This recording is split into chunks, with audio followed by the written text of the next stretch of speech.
Chapter 151, Part 1. A woman wearing a black business suit and short red hair appeared behind Tony at some point.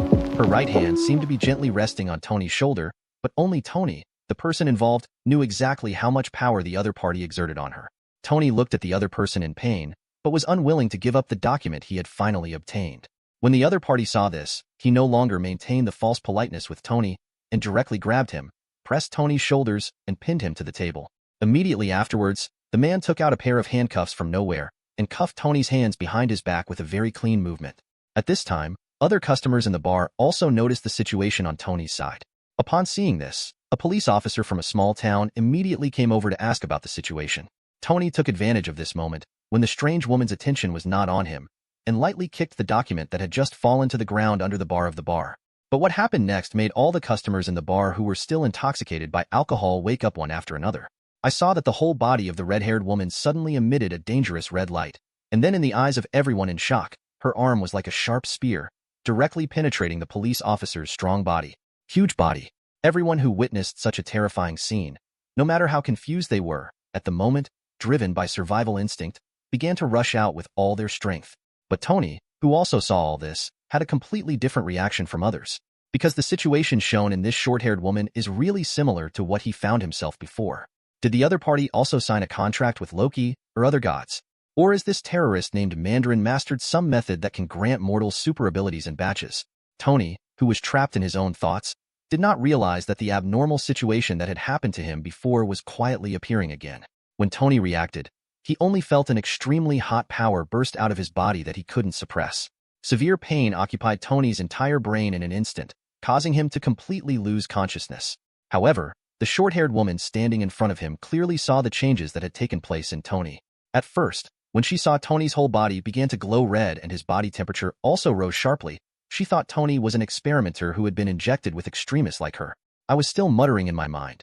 Did the boss also send other colleagues to perform this task? Then didn't he hit the wrong person just like he did? But soon, the short-haired woman changed her mind. Because Tony's changes are not the same as theirs, they just stay in the stage of glowing and glowing. Instead, he went a step further, and flames began to emerge from Tony's body, and then gradually spread to his whole body. The pair of silver bracelets she had just put on Tony's hands also turned into a pool of hot metal liquid under the high temperature of the flames, and fell to the ground. The short-haired woman had a strong feeling. It was hard to tell whether it was the instinct of the body or a woman's sixth sense, but her intuition told her that the flames coming out of Tony's body for no reason were very dangerous. Even if she has been transformed by extremists, when she is close to this flame, she will unconsciously feel a deep tremor in her soul. But the strange thing is that this flame, which can easily melt even metal, did not show its due power when it came into contact with Tony's clothes and surrounding objects. But when it spreads on Tony's skin, it can continue to burn Tony's flesh and blood, turning it into white bones. Soon, as the flames continued to dissipate, Tony was reduced to a skeleton wearing a pair of clothes. Although the short-haired woman didn't know what exactly happened to Tony, she thought he was probably a test subject and had undergone some kind of human experiment. But compared to the extremists injected into her body, there is a risk of becoming a human bomb. Tony was just burned to ashes, which was already a good ending. At least there was a whole corpse. But what the short-haired woman didn't know was that her thinking was still too simple. The power in Tony's body is not something that can be achieved by a mere semi-finished product in a laboratory. Just when she was about to find the documents she wanted to leave and go back to resume her life, something happened. Tony, who had turned into a skeleton, actually stood up slowly with his hands on the ground. Coupled with the loss of muscle and ligament protection, there is a click-click sound during joint movement. If an ordinary person were standing here at this moment, he would probably be frightened to death by the terrifying scene in front of him. But if Johnny Blaze were to see Tony in his current state, with a skeleton wrapped in hellfire, he would be able to recognize it at a glance as the Ghost Rider. And Tony, who is transformed into Ghost Rider, although he was a playboy before transformation, after transformation he did not ask the short-haired woman in front of him, "Can I see how cool you are?" "You-woo," laughter. Tony said the classic line that all Ghost Riders will say after transforming, "You are guilty. I have judgment." The ultimate use of hellfire, through Ghost Rider's eyes, directly burns the opponent's soul with hellfire. The opponent will continue to experience the pain caused by the crimes he committed against other victims in the past, even if it is, as a blind man, Daredevil is not immune to Ghost Rider's gaze.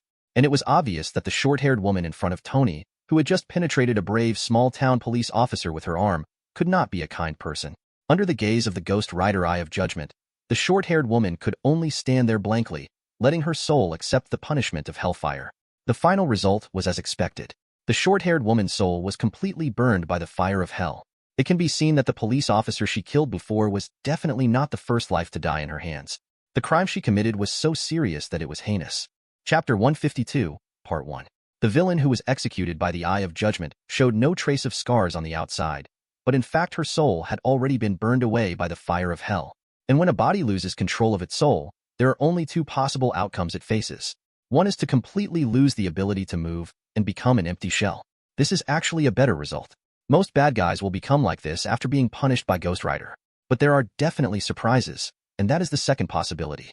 When the body loses the shackles of the soul and completely goes berserk, it will cause even greater trouble. And right now, the short-haired woman in front of Tony is like this. After this body that had been modified by extremists completely lost control, the result was a car one without any warning. In just a few seconds, the body temperature of the short-haired woman's body climbed to over 3,000 degrees Celsius and then suddenly expanded. Her fragile body could no longer withstand such violent energy. Huge amounts of heat were released from her body in an instant, destroying everything around her wantonly. Under the ultra-high temperature of 3,000 degrees Celsius, the object closest to the explosion center will be evaporated into gas in a very short time. Even if it is farther away, once such hot air is inhaled into the lungs, death will still be the inevitable ending. However, for Tony, who is turned into a skeleton with 587 and is protected by hellfire, even with such a powerful explosion, the final impact on him is only to lift him a few meters away. But it didn't cause any substantial harm to Tony. It's just that the document he kicked under the bar before was not so lucky. Under such an intensity of the explosion, it was impossible for the paper document to leave any residue. When Tony regains consciousness during the day tomorrow, he will definitely feel ashamed of his stupid behavior after transforming into Ghost Rider tonight. Although Ghost Rider's ability is powerful, it originally has an unchangeable flaw. That is, this power can only be used in darkness. The so-called darkness refers to the area that cannot be covered by sunlight. For example, when Tony was in the shadow of the ruins of the villa before, the power of the Ghost Rider in his body faintly emerged, providing Tony with some protection. And at the moment, in this cold night in Rose Mountain, in such a dark environment, only the true power of Ghost Rider can be stimulated to the greatest extent. Ahab, judgment completed. Among the ruins of the ruined bar, apart from the crackling sound of the wood being ignited by the high temperature, there was only the low and hoarse voice of Ghost Rider. The previous bustle in the bar had already caused the customers to stay away from the place due to the changes that had just occurred. But at this moment, Ghost Rider heard a very hasty footsteps approaching the bar quickly. Not long after, a man with short hair and a suit appeared in Ghost Rider's field of vision. And this person's body showed the same abnormality as the short-haired woman. His body emitted red light, and he could also release the terrifying Heat Emperor at will. It turns out that the short-haired woman did not come alone to perform the mission tonight, but also had a partner following her. If Tony was conscious now, he would definitely be able to recognize that the man in front of him was Savon, whom he had only seen on the document not long ago. The short-haired woman's name is Brant, and Savon came here with her to perform the task of recovering documents. However, Savon had been sitting here waiting just now and did not enter the bar with Brant. Until he saw an explosion in the bar, Savon, who was familiar with the side effects of extremis, immediately thought of the cause of the explosion. So I quickly got out of the car and ran into the bar to check the situation. However, as soon as he came in, before he had time to investigate, he was startled by the terrifying and weird appearance of the Ghost Rider. After all, if you are stared at by a flaming skull, no one will feel uneasy. But Savon doesn't have to worry too much, because soon he will never have trouble again. Ghost Rider looked at him and said word by word in his low and hoarse voice, "You are guilty." After saying that, Ghost Rider's Eye of Judgment was activated again, and the powerful hellfire penetrated the soul, detailing the sins Savon had committed. A few seconds later, Savon, as expected, became a soulless body just like Brant. Definitely, as the body lost the restraint of the soul, Savon, who also accepted the transformation of extremis, finally ended up with no bones left in the loud noise. Ghost Rider, who had completed a double kill and was also an instant kill, stood there blankly after the trial, not knowing what to do next. After all, the previous two Ghost Riders, after each transformation, had to follow the provisions of the contract and complete the instructions given by the contract owner. But now that there are no tasks and instructions, Ghost Rider, who has never thought about the value and significance of his own existence, is unprecedentedly confused. Just when Ghost Rider was lost on the road of life, the little head of a ghostly elf suddenly poked in from outside the bar door and appeared in Ghost Rider's field of vision. For some reason, Ghost Rider suddenly seemed to understand something after seeing the child's innocent eyes. Just listen to him slowly spit out 3 words, "You are not guilty." Then the hellfire wrapped around his body began to slowly extinguish, and as the hellfire dimmed, the flesh and blood that had originally disappeared began to reappear on the skeleton bit by bit, until it finally returned to Tony's original appearance. The boy Harley, who witnessed this scene with his own eyes, was so shocked that his eyes almost popped out of his head. His mouth was wide open, but he could not make any sound. It was Tony who took the initiative to walk up to him, patted Harley on the head and said, "Let's go, kid. It's time for me to take you home. It's late at night, and it's so cold. It's not like you, a little brat, should be outside. Time to wander." After coming back to his senses, Harley looked at Tony with admiration and asked excitedly, "Why didn't you tell me that besides that steel battle suit, you actually have such abilities?" Tony, "In fact, until I started to get angry just now, even I didn't know that I had such a skill. I'm going to give you a piece of advice, kid. You have to remember it. If someone holds a weapon of unknown origin in the future, I want to sign a contract with you, so you must not listen to the other party's lies. Do you understand?" Chapter 153, Part 1. I didn't expect that Tony would awaken the hellfire in his body so quickly. I just don't know if Tony's genius can use his own wisdom to break the original limits of Ghost Rider. Sensing the vibration transmitted through the contract, Loki immediately learned about Tony's successful transformation into Ghost Rider, even though he was thousands of miles away. After all, regarding the matter of choosing Tony to become the new generation Ghost Rider, it was not a decision that Loki made immediately. It was a decision that he finally made after really foreseeing more possibilities. Don't forget, Ghost Rider's core ability, Hellfire, has the ability to give ordinary items more powerful effects through enchantment. If Tony transforms into Ghost Rider and enchants the arc reactor and steel battle suit on his chest with Hellfire, what kind of miracle can be born from the superposition of magic and science? Even Loki couldn't predict this accurately, but that didn't stop him from being very interested in it, which is why he later signed the Ghost Rider contract with two. Now, Loki is looking forward to how far Tony can develop this ability after knowing that he has obtained the power of Ghost Rider. On the other side, Tony, who was highly anticipated by Loki, said goodbye to Harley and the town of Rose Hill after solving the trouble caused by Brant and Savon. Although the investigative records deceived from Mrs. Davis were destroyed by a sudden explosion, Tony also obtained key information from them. The first is Pioneer Technology, which is responsible for producing that record file. This company recruits a large number of soldiers who retire from the battlefield due to physical defects every year. Tony will definitely not believe it if there is nothing fishy about it. Then there is the explosion of Brant and Savon, after they were punished by the trial just now. When Tony transforms into Ghost Rider, although his body is controlled by Ghost Rider's main consciousness, Tony's original consciousness will also have a certain influence on it, and a lot of Ghost Rider's memories will remain in his mind after he returns to his original state. Fragment. The scene where the two of them exploded in front of him just now is still vivid in Tony's mind. This scene is so similar to Happy's original experience. The high temperature exceeds 3,000 degrees Celsius, and the suicide bomb did not leave any bomb fragments. Both conditions are met perfectly. There is only one thing Tony has to do now, and that is to find out the connection or evidence between pioneering technology and this kind of human body modification experiment, and then follow the clues to get the old man hiding behind the camera, Starlin, with his own hands. Find it out. Driving from Rose Hill to Chattanooga, Tony's Mark 8 battle suit was still charging at Harley's house. After the previous lesson in the villa, he was also worried about implicating Pepper again for his own sake. So for this investigation, Tony did not use the resources of Stark Industries, but had other plans. Chattanooga, Tennessee, is hosting a beauty pageant tonight, and a large number of media have gathered here in broadcast trucks to broadcast the event. Tony's plan is to use the broadcast truck's signal satellite to connect to Pioneer Technology's private satellite. In this way, Tony can enter Pioneer Technology's server without anyone noticing and look for the information he wants. As for how to bypass the firewall set up by Pioneer Technology, Tony has already figured out a way. He took out his cell phone and dialed the number of his good brother Rod, whom he hadn't seen for a while. If he remembered correctly, since Hammer Technology was implicated in the bankruptcy of Ivanvank, the modification work of War Machine was handed over to Pioneer Technology by the military. In this case, when Pioneer Technology modifies and debugs War Machine, it will definitely assign an account for internal use to the battlesuit. And Tony now plans to ask Rhodes for the account and the password corresponding to the account. With them, Tony can bypass the firewall and enter Pioneer Technology's database through regular access. Tony's plan was implemented very smoothly. As a good brother, after knowing that Tony was investigating Mandarin, Rhodes trusted him unconditionally and revealed the War Machine account and password. 0. Please give me flowers. With the account number and password, coupled with Tony's computer skills, he quickly found what he was looking for in Pioneer Technology's vast database. On the monitor, what Tony is viewing is the video recording of Chad Davis before he was initially recruited into Pioneer Technology for human experimentation. In addition, Brant and Savon, who had just played against him, also appeared in these video materials. The only difference from when Tony saw them was that both Brant and Savon in the video had very obvious defects on their bodies, instead of the sound limbs they had before. After checking more information, Tony finally understood why the two people's defectiveness could be restored, and why Did Davis's death was classified as suicide by Pioneer Technology. It turns out that the purpose of Pioneer Technology's human experiment is to develop a biological agent that can regenerate severed limbs. Judging from the results of Brant and Savon's eventual recovery, Pioneer Technology's research seems to have been successful. However, this kind of success is not 100% guaranteed, and this poor young man, Chad Davis, is one of the many failures produced by Pioneer Technology's human experiments.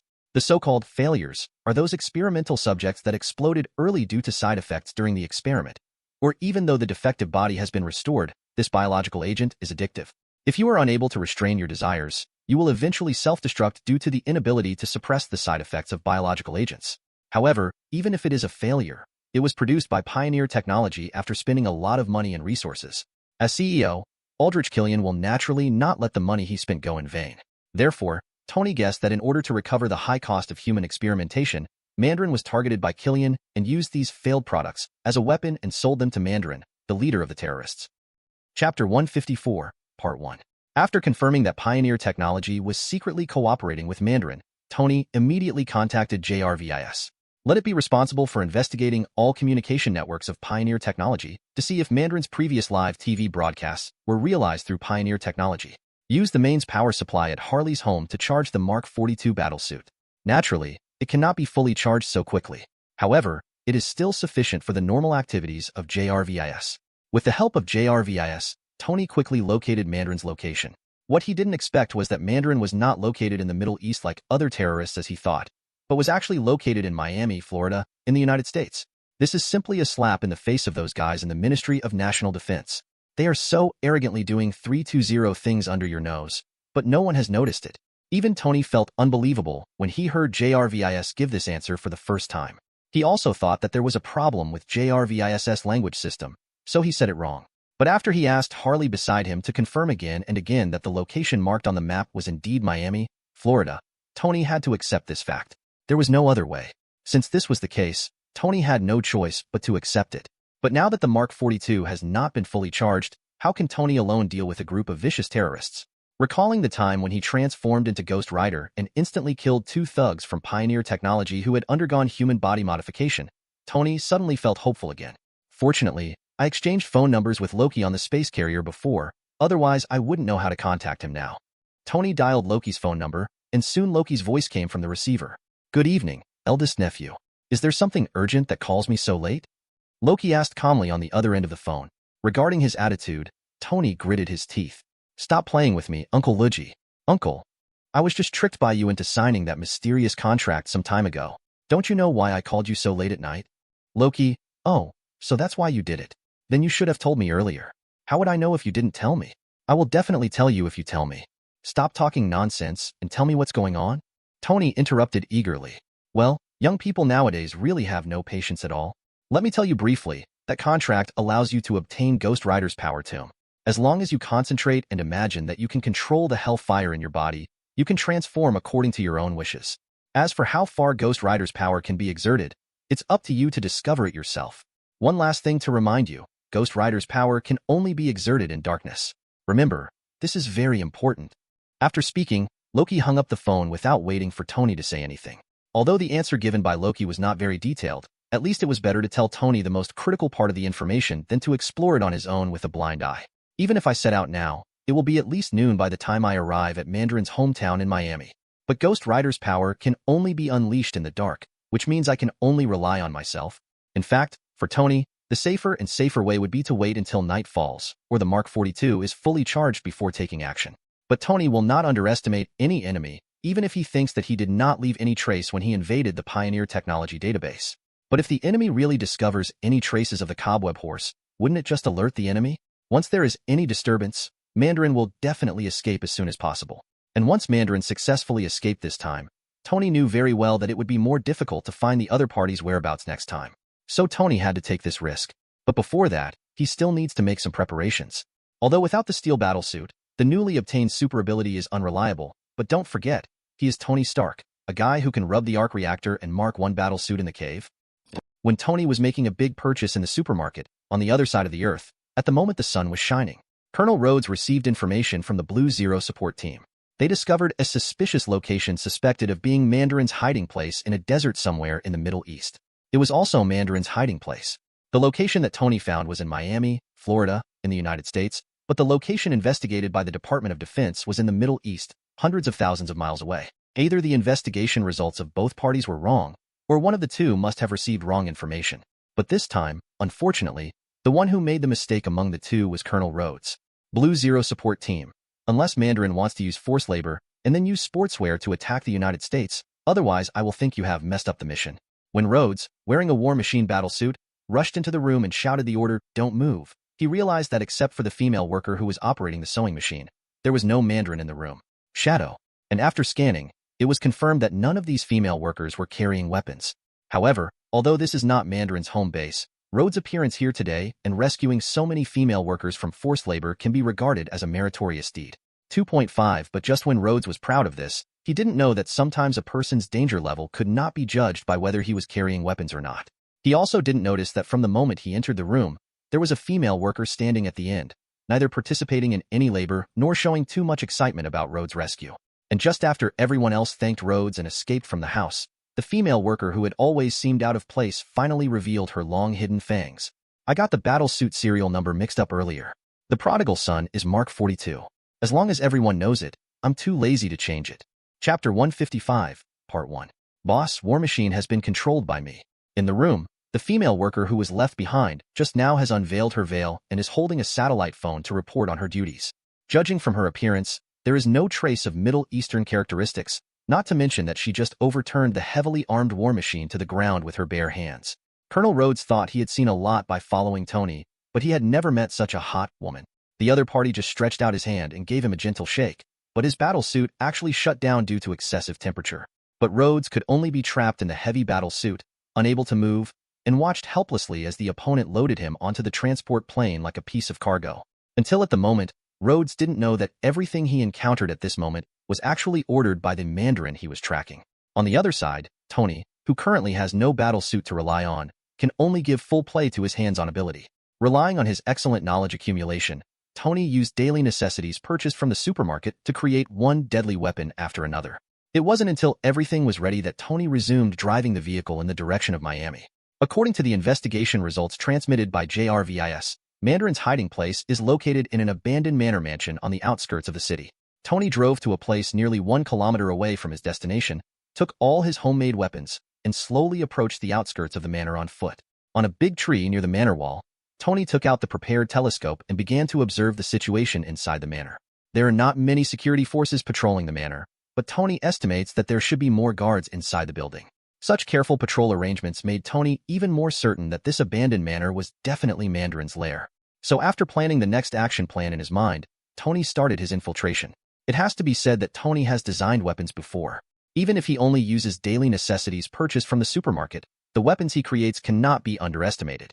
Although the guards in the manor were fairly tight, Tony was able to defeat all the security forces outside and easily sneak into the building. But there was one thing that Tony had misjudged from the beginning. He thought that in order to protect Mandarin's safety, the security force inside the mansion would definitely be stronger than outside. But when he entered the mansion, what he saw was not a group of big men wearing turbans and holding weapons, but a few drunken dancers in clothes and wine bottles scattered on the floor. After going deeper, Tony finally saw the Mandarin he had been thinking about. It's just that unlike Mandarin, who showed off his power to the United States government and military on TV, Mandarin, lying in bed with a listless spirit, is simply a drug addict whose body has been emptied by alcohol and sex.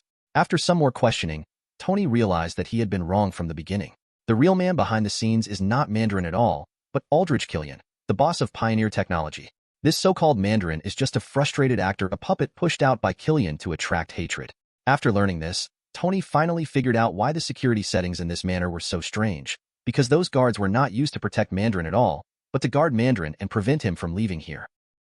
Listen, Mandarin, or should I call you by your real name, Trevor Slater? Tell me, Killian, what does he want to do? What is his true purpose?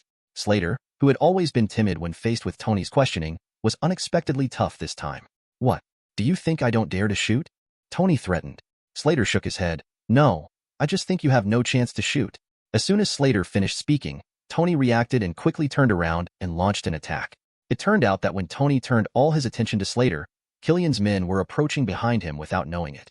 Although Tony's reaction was not slow, he was still a step too late in front of the super soldier who had been transformed by extremists. He was hit hard on the neck by the opponent and fainted on the spot. When Tony woke up again, he was tied to an iron frame, and the person who appeared in front of him turned out to be his old lover Maya Hansen. How do you feel, Tony? I didn't expect you still like to play bondage games as much as before. It wasn't my idea, Tony. Tell me, why did you do this, Maya? Was she threatened by Killian? Don't be stupid, Tony. Killian is my partner. He provides funds for my research and I provide technology to his company. It's that simple. Simple? Do you know that Killian is using your technology to carry out terrorist activities outside? Do you know how many people have died because of your technology? I definitely know, Tony. That's why I need your help, Tony. Help me perfect it. It's something only you can do. Remember, when you woke up that morning, it only took a few minutes to perfect my equation. Sorry, Maya, but I will not help others. Look back. You were once an excellent scientist, so talented, and had a kind heart.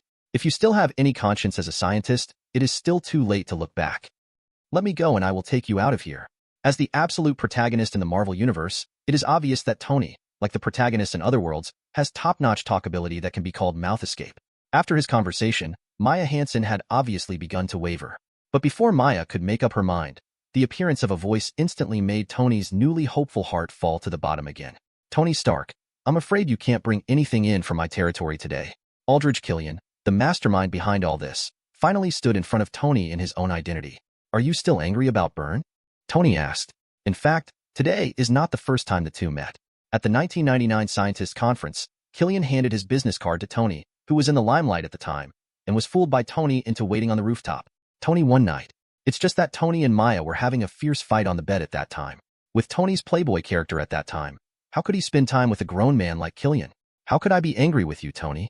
I should be thanking you. If it weren't for you, how could I have grown into what I am now, a better version of myself? So, in return, you have prepared a great gift. Chapter 156, Part 1. Killian said, taking out the portable holographic projection device developed by Pioneer Technology Company from his pocket.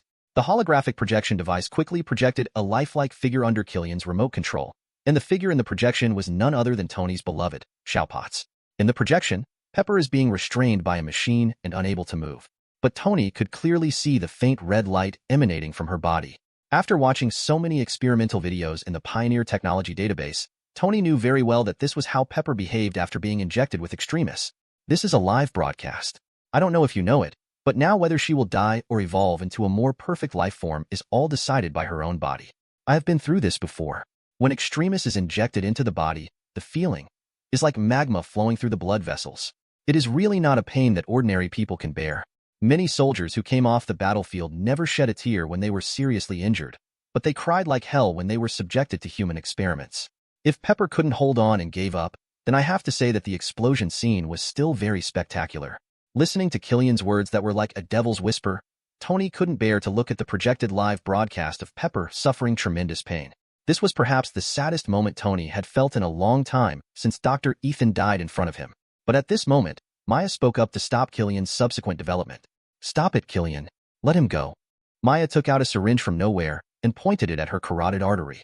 What are you doing? Killian turned around and looked at Maya with sinister eyes. There are 1,200 milliliters of poison in it. It only takes half of the injection to kill me. If you don't want my death to slow down the research progress of extremists, then you'd better do what I say, Killian. You are testing my patience, Maya. Unfortunately, all my patience was exhausted that night in Byrne. Bang. With the sound of a gunshot, Maya Hansen looked at Killian, who shot her in disbelief, and then fell heavily to the ground. Look, Maya. So I've always told you. I like to use the simplest way to solve problems. If the problem can't be solved, then solve the person who created the problem. Looking at Maya, who was lying on the ground with blood constantly pouring out of the wound, Killian spoke in a cold and ruthless tone, as if he had just crushed an ant to death casually, rather than a living human life. You are a lunatic, Killian, Tony said angrily as his old lover Maya died in front of him. No, Tony, I am an idealist, but I do have a madman in my hands, and he will make a brilliant debut tonight. After finishing speaking, Killian left with a smile. In addition to instructing his two subordinates to keep an eye on Tony, he didn't do anything to Tony Dong. In fact, the main reason why Killian was able to kill Maya without any hesitation was because Tony fell into his hands. Since you, Maya Hansen, said that Tony Stark is a real genius who can solve problems that you can't solve. So now that Tony Stark is in the hands of me, Killian, is your Maya Hansen still worth anything to me? It can only be said that as a scientist, Maya's IQ is sufficient. Otherwise, it would be impossible to study extremists to the present level by herself. But when it comes to office politics, Maya can only be said to be a rookie. After all, no employee would say to his boss, "Boss, I can't handle this, but I know someone who does." The boss won't be excited when he hears this, and will kick you right away. Just find the person you recommended. After Tony was proud and avenged for being let off by Tony and Byrne, Killian went to a secret room in the manor without stopping. And in this secret room, what is being held is the War Machine, Colonel Rhodes, who fell into the trap before.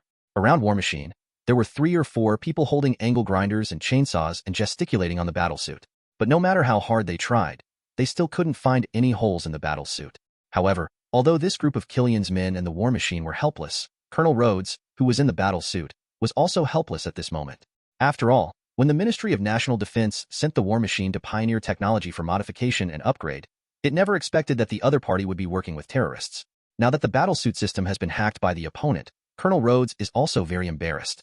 As soon as Killian came in, he saw several of his men sweating profusely around the War Machine. However, as the boss, he was not gratified by the hard work of his subordinates. He only felt that his subordinates were too stupid.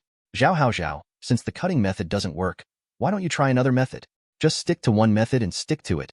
It's just a fool's errand. The more Killian thought about it, the angrier he became. As he approached the War Machine, he took off his suit jacket. "Go away and let me do it."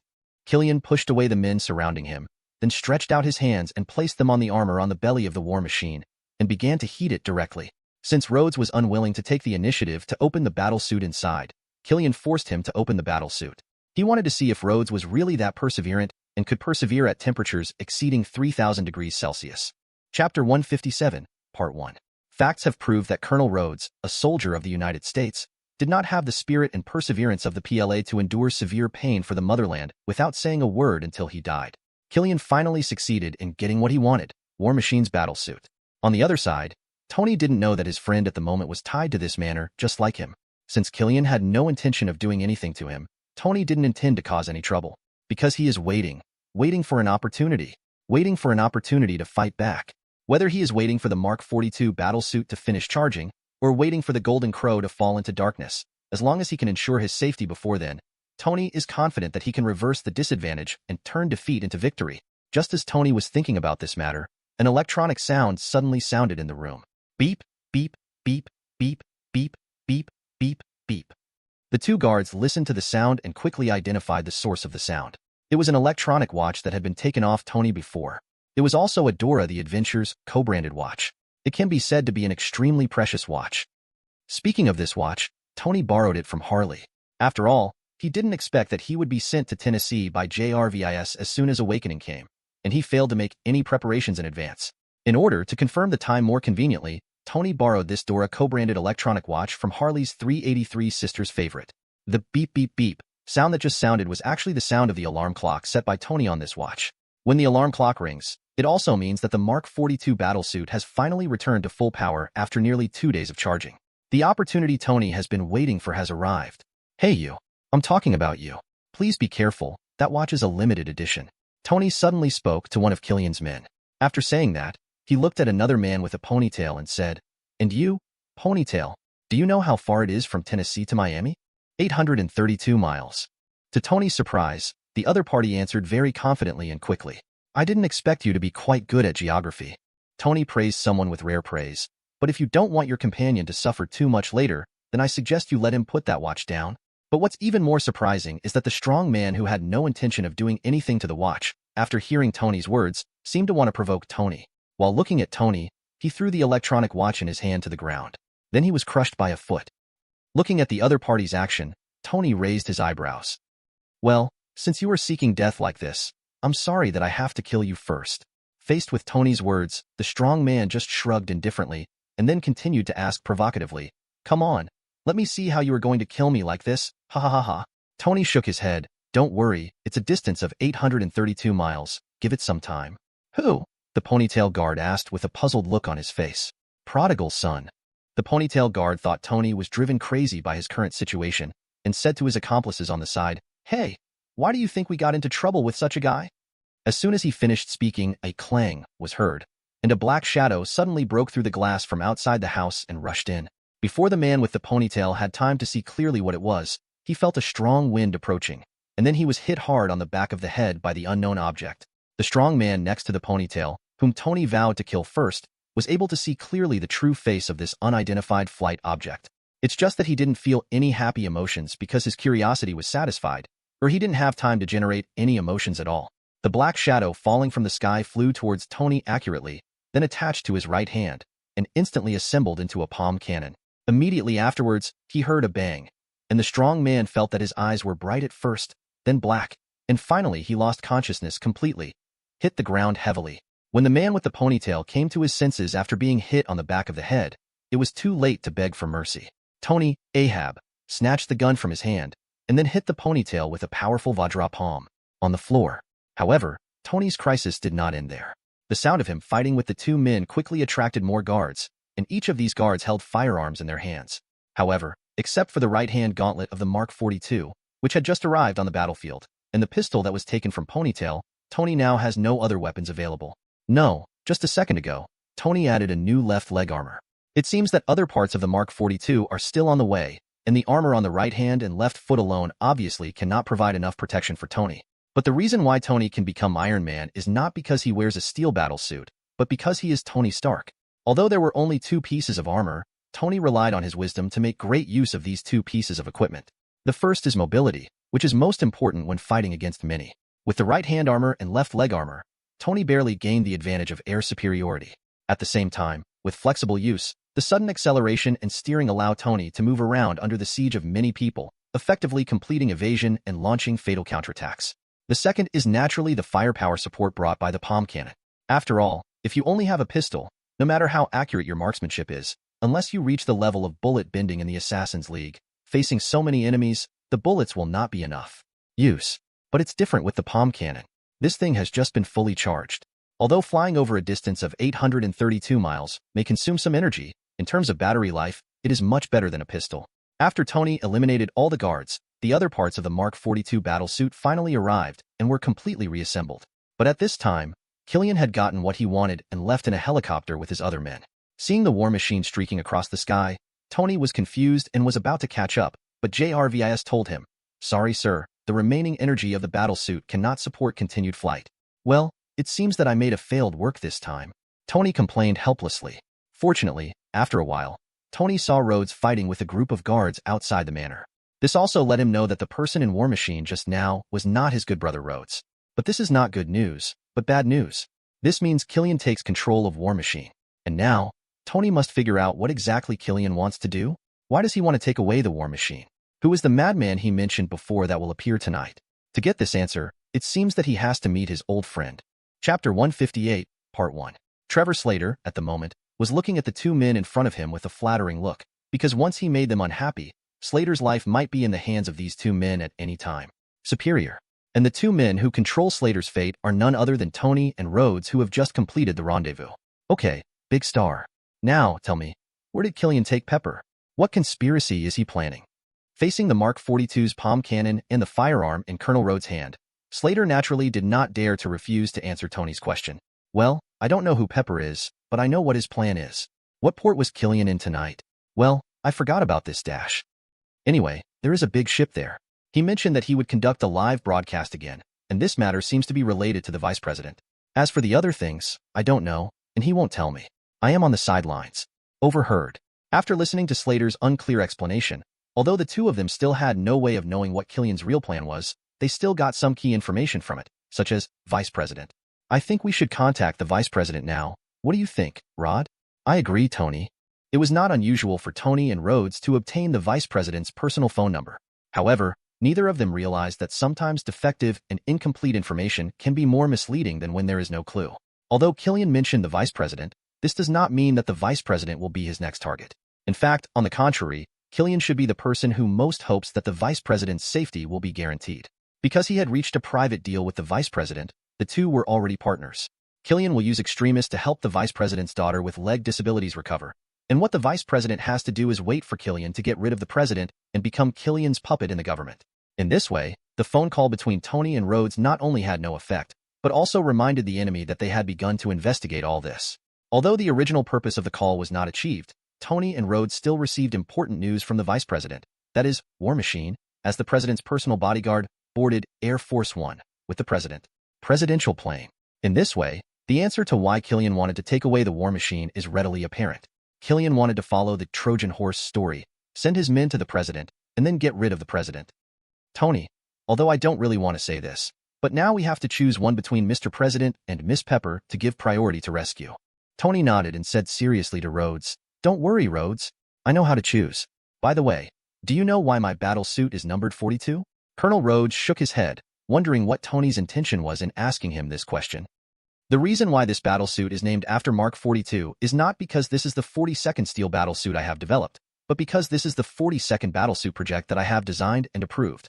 It's just that the difficulty of manufacturing this battle suit far exceeded my expectations when I designed it, so it has not made its debut until now, although there are still many functional flaws." While talking, Tony suddenly said to JRVIS, "How are the big babies I left in the villa doing now?" "Zero. Please give me flowers." "Sir, I have arranged for people from the disaster control company to clean up, and all the battle suits in the basement have not been damaged." "Very good. If that's the case, then let these big babies who have been eating dust in the warehouse be let out for a good walk tonight." After saying that, Tony looked at Rhodes again and said, "Only children need to make choices. Adults definitely want them all. I will save both Pepper and the president together." As for Tony's choice, as a good brother, Rhodes definitely fully supports. "Go with all your strength, Tony. I just hope everything can be done in time." "Zero." Tony patted Rhodes on the shoulder and said, "Don't worry. We won't follow the enemy forever.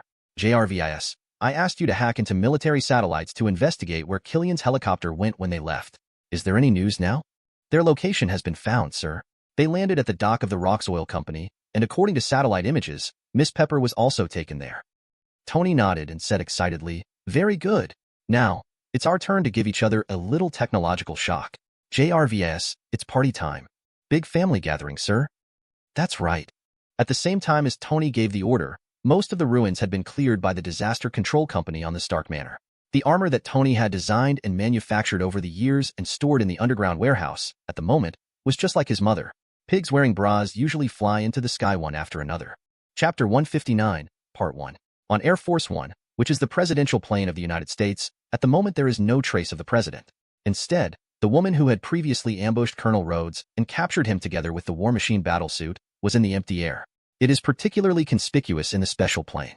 As for Mr. President, he had been locked into a War Machine battlesuit by this woman a few minutes ago and airlifted to the port where Killian was at the moment.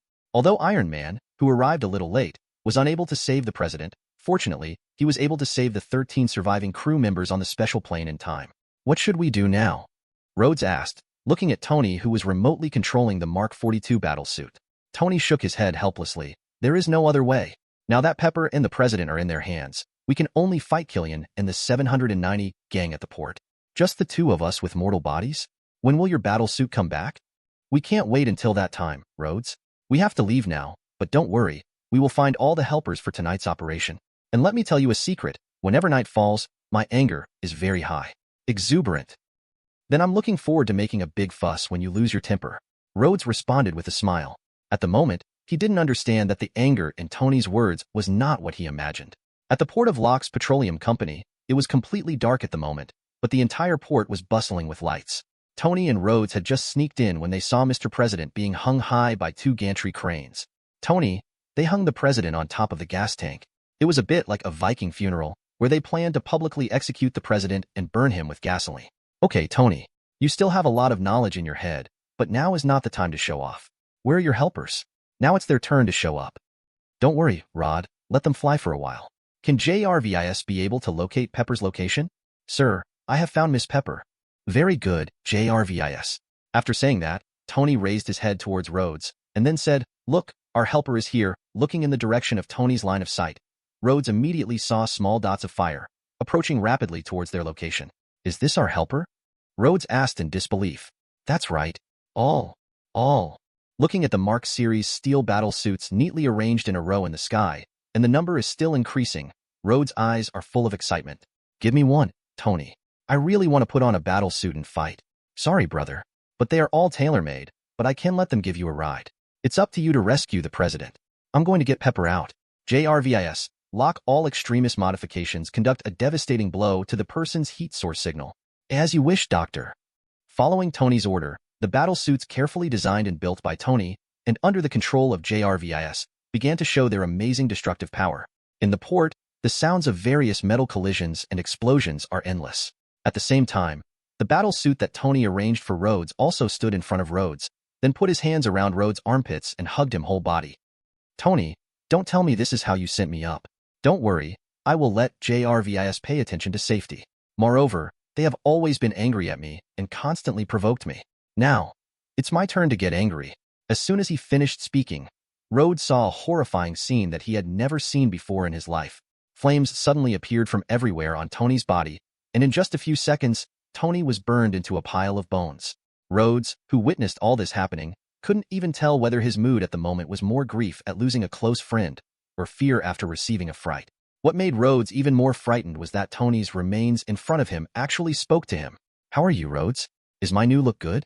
Tony, who has actively transformed, has been able to initially control the power of Ghost Rider, so it will not be as painful as the first transformation. Control over this body. Are you still Tony? Rhodes asked uncertainly. Although my appearance has become a little scary, I am still Tony Stark. It's a long story, so I'll explain it to you when I have time. As for now, I should make a scene like you said.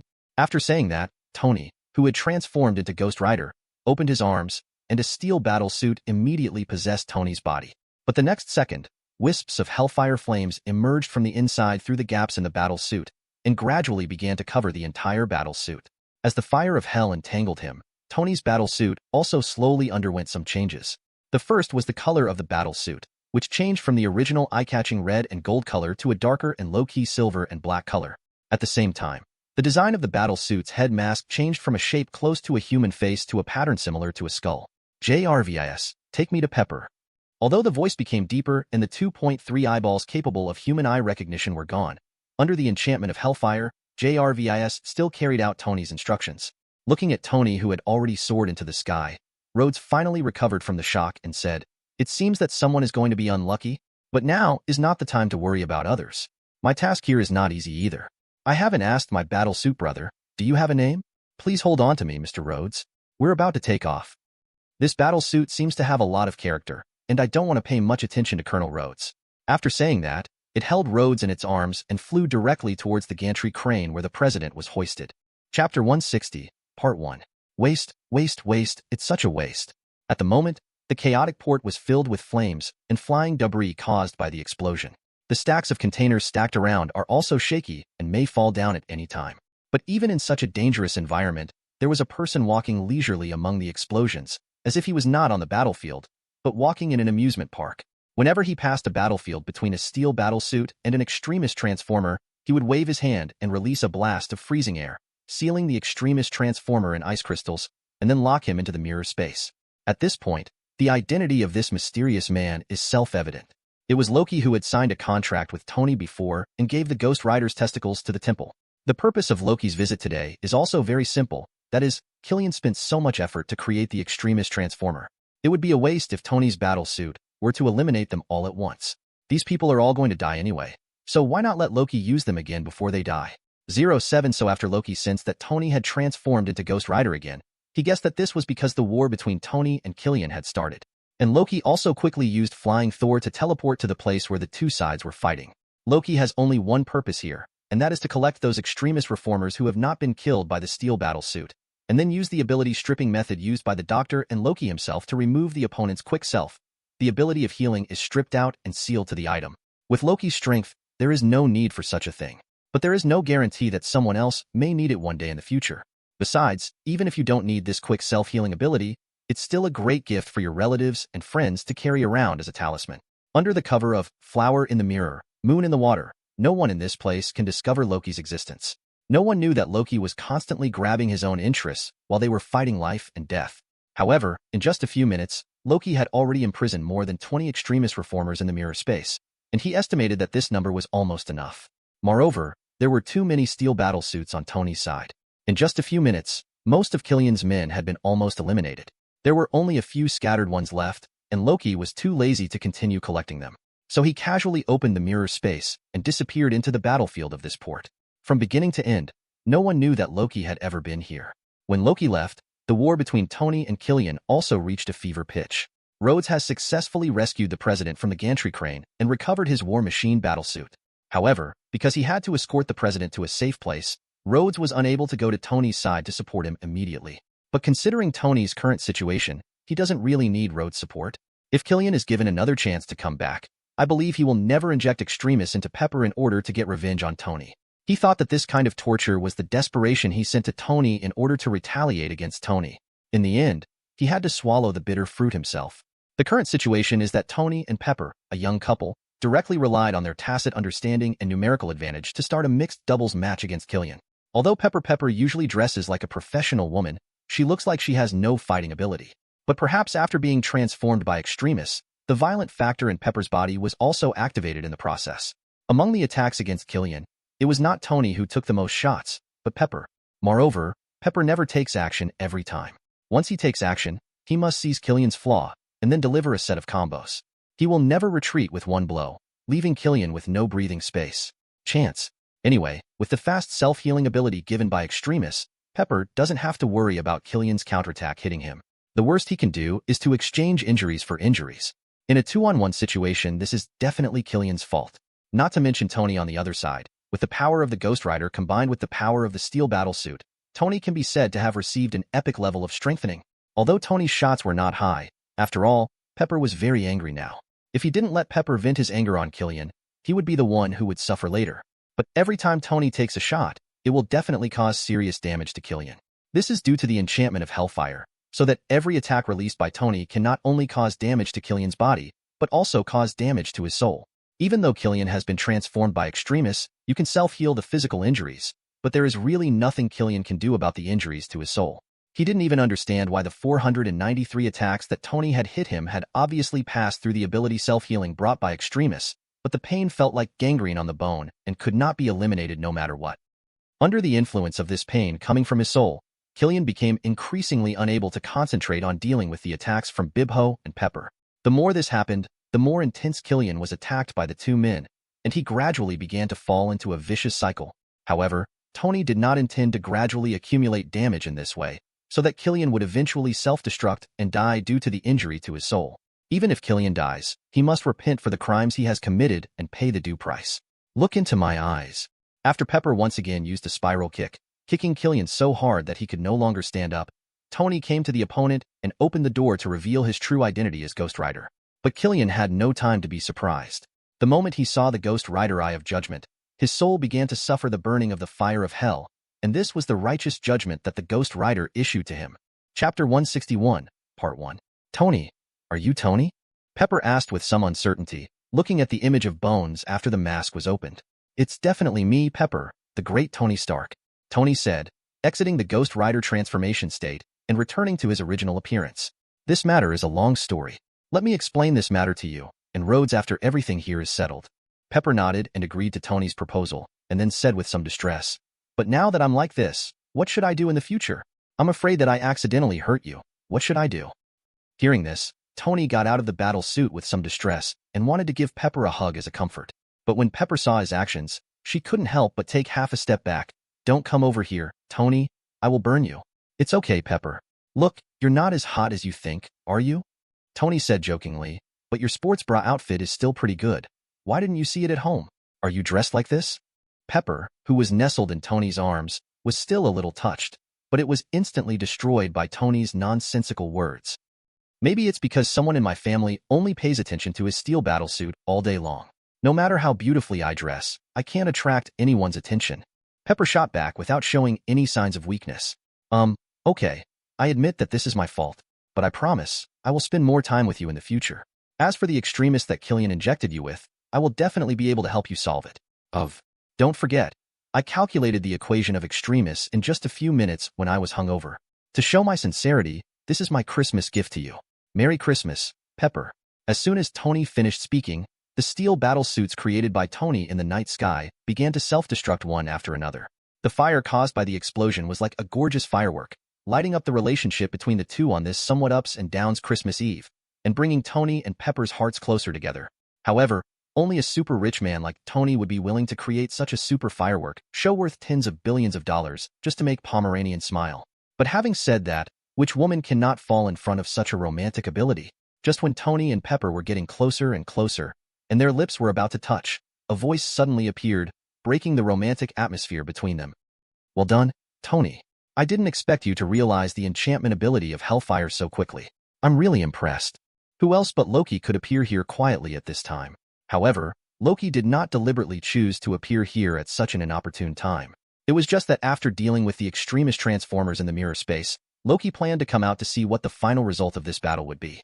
As soon as he came out, he happened to catch up with the time when Tony used Eye of Judgment to eliminate Killian and then recovered from the Ghost Rider state. But what Loki didn't expect was that after Tony defeated the enemy, he actually fell in love with his girlfriend on the spot. This made Loki, who was hiding in secret, a little embarrassed. Zero seeing that Tony and Pepper were so in love that they could no longer hold back the lust in their hearts. In order to avoid a more embarrassing situation, Loki could only choose to be a light bulb and show up in front of the two of them. Why don't you have any eyesight? Compared to Pepper, whose cheeks were red and didn't dare to raise her head at all, Tony was much thicker-skinned and complained directly when he saw that the person coming was Loki. Got up. Ahem, sorry. I didn't expect you to hee. Loki explained awkwardly. Well, as compensation for my sudden appearance and disturbing your mood, how about I help you solve Miss Pepper's problem? Hearing that Loki had a way to solve Pepper's problem, the most excited person was not Pepper, but Tony. Tony rushed to Loki and asked seriously, do you really have a way to solve Pepper's problem? The transformation effect of Extremis is the result of scientific research, not the magic you used. Still yes, your solution shouldn't be like last time, with some weird contract, right? You can't blame Tony for not trusting Loki. In fact, Loki has always been too mysterious in Tony's eyes. When your understanding of a person is very limited, it is naturally impossible to trust him 100%.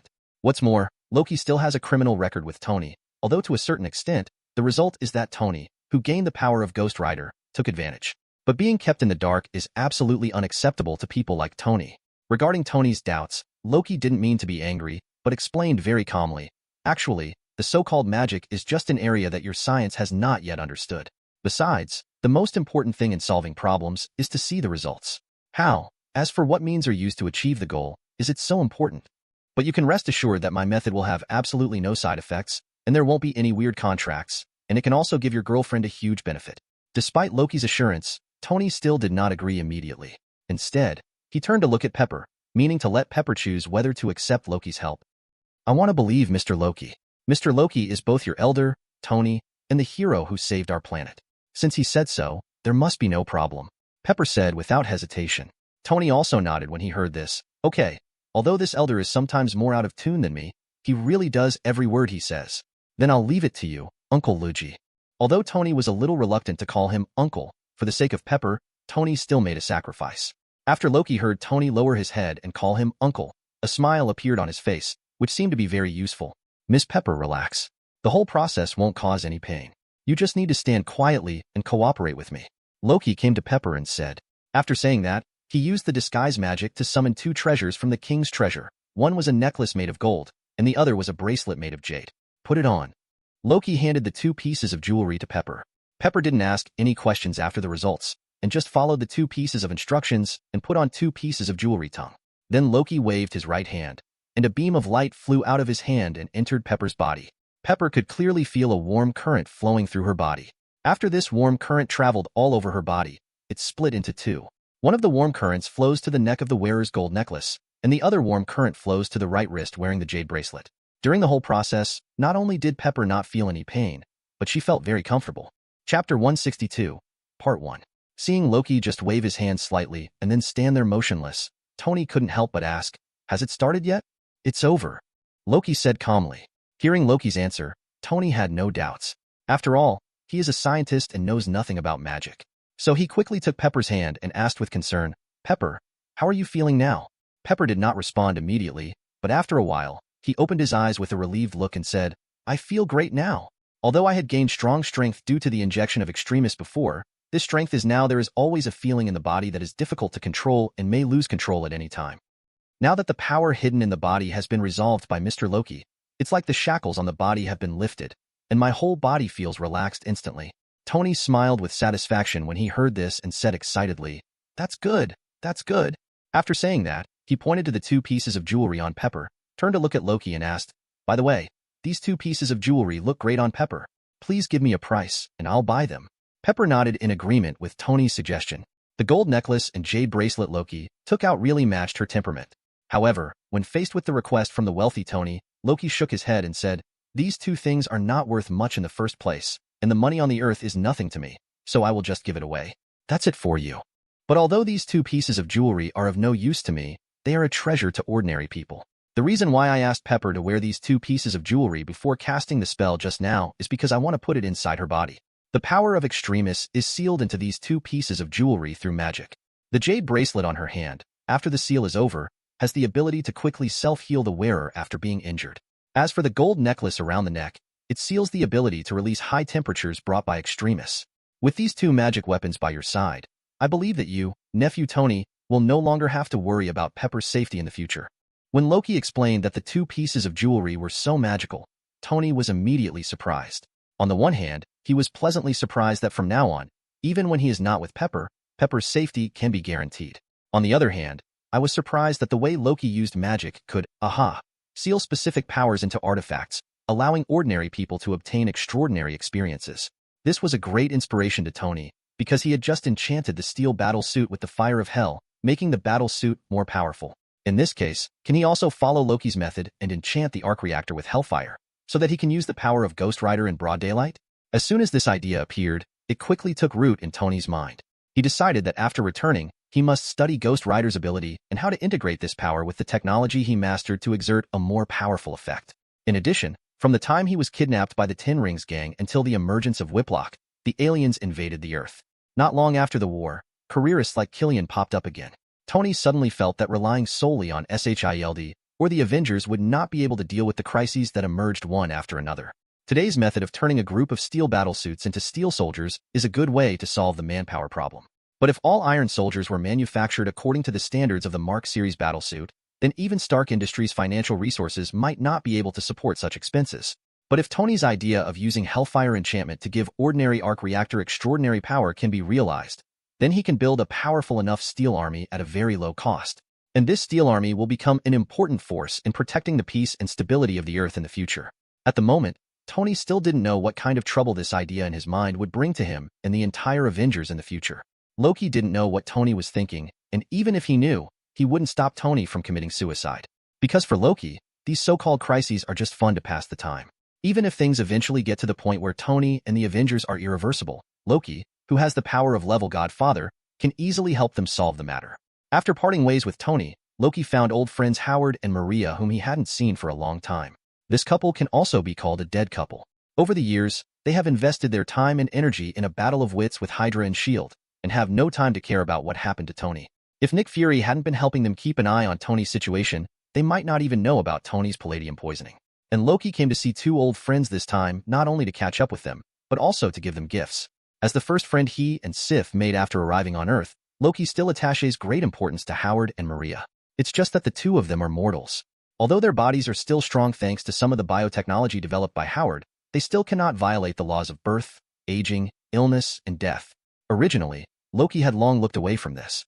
After all, as his strength continued to increase, the length of his life could no longer be calculated in terms of years and months. In the future of life, we are destined to continue to face this kind of separation from relatives and friends. But now that he has the opportunity to change this sad ending, what would Loki not do? So the purpose of his coming here today is to give two precious phantoms that seal quick self-healing ability to Howard and Maria. Although the ability of rapid self-healing cannot allow Howard and Maria to live as long as the Asgardians, it can help them delay aging and repair genetic damage caused by cell division. In this way, although Howard and Maria are still not freed from the shackles of death, they can extend their lives to the true limit of the human species with the help of self-healing ability. Chapter 163, Part 1. After wearing jewelry that can give the wearer quick self-healing ability, Howard and Maria's appearance has obviously changed. Although his white hair is still the same as before, most of the wrinkles on his face have disappeared. Howard, who is nearly 100 years old, looks like he is only in his early 50s at the moment. And Maria, who was younger than Howard, looked even more beautiful at the moment. If her white hair hadn't taken some time to change, no one would have doubted that she was a young woman in her 30s or 40s. According to Loki's estimation, in the current state of the two of them, as long as no accident occurs, there is absolutely no problem in living to the human lifespan limit of 167 years. Howard and Maria, who have regained their youthful vitality, are naturally very excited. But their excitement is not because they have longer lifespans, but because they have enough time to complete the ultimate plan for Hydra.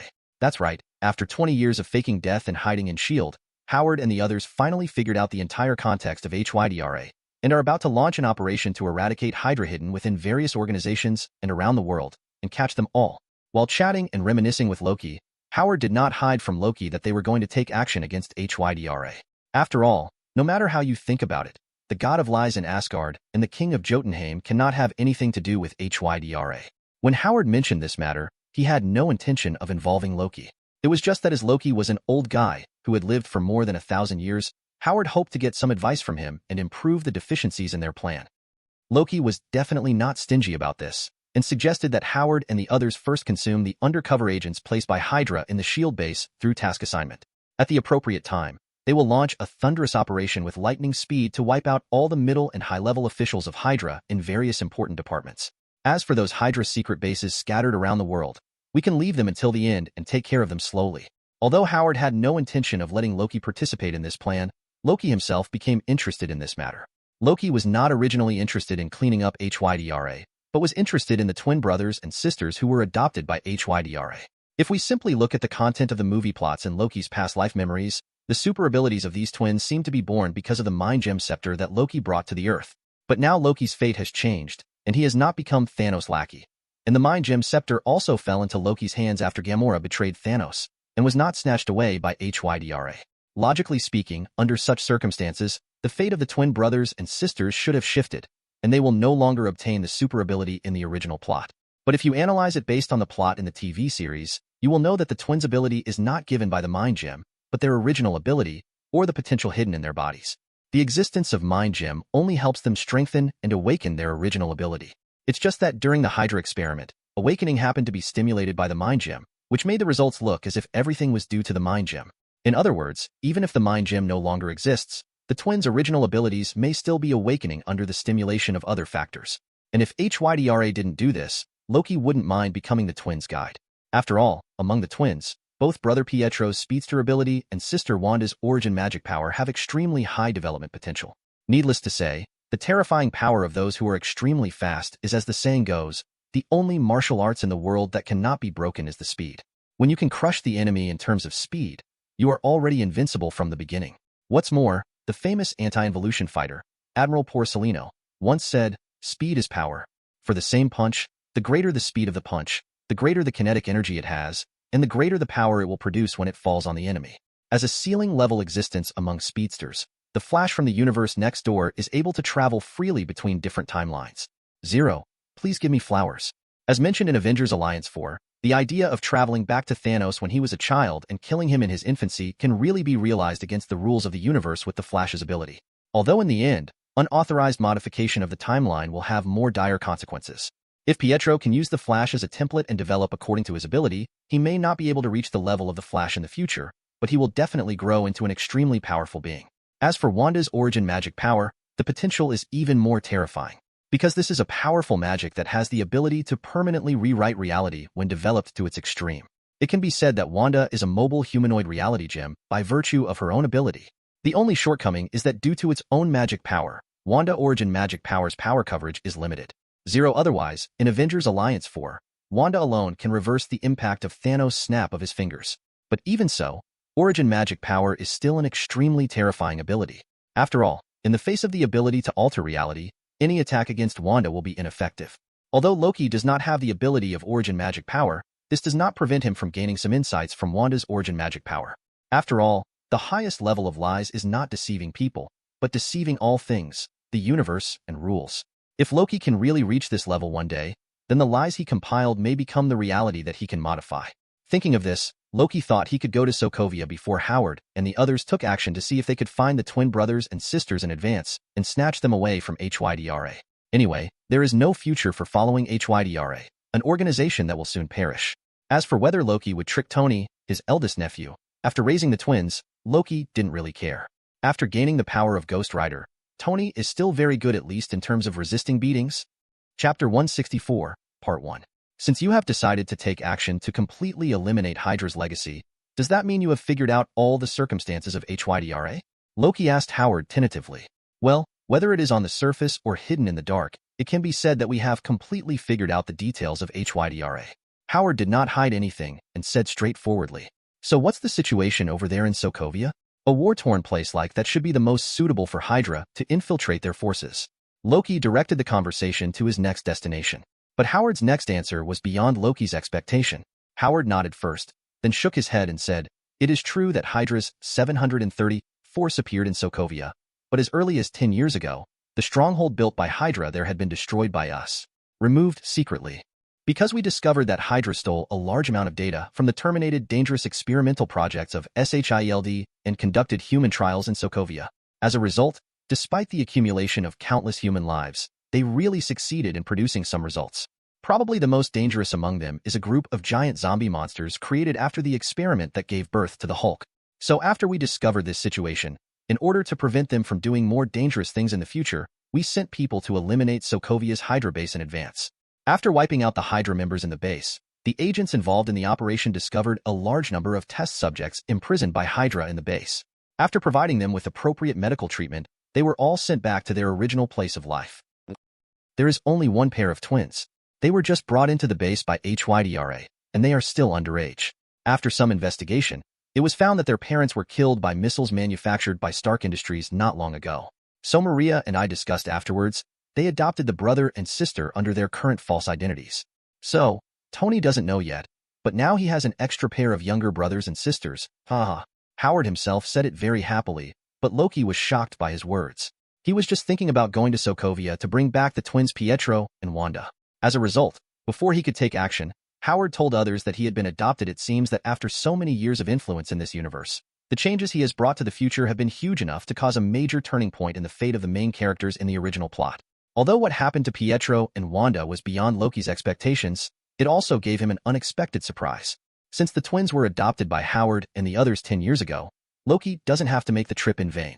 He can go home directly with Howard and meet Pietro and Wanda. So Loki said to Howard, "It just so happens that I have nothing to do today. After you finish your work here, I will go back with you to meet my 2 nephews and nieces who have never met before. What do you think?" Howard naturally had no reason to refuse Loki's proposal. Friends have not seen each other for many years. Now that they are reunited, it is always necessary to have a good exchange of feelings. And with Loki's identity and ability, Howard definitely hopes that his adopted son and daughter will get closer to him. This way, if you encounter any trouble in the future, you will have one more way to seek help. On the other side, in Avengers Tower. After the villa was destroyed, Tony temporarily transformed the top floor of Avengers Tower into a living place for him and Pepper, and it was also a studio for his experiments. At the moment, Tony didn't know that his dear Uncle Loki was preparing to go home with his late father Howard to meet his unheard-of brother and sister. Tony is in his studio, concentrating on the enchantment experiment between Hellfire and Arc Reactor.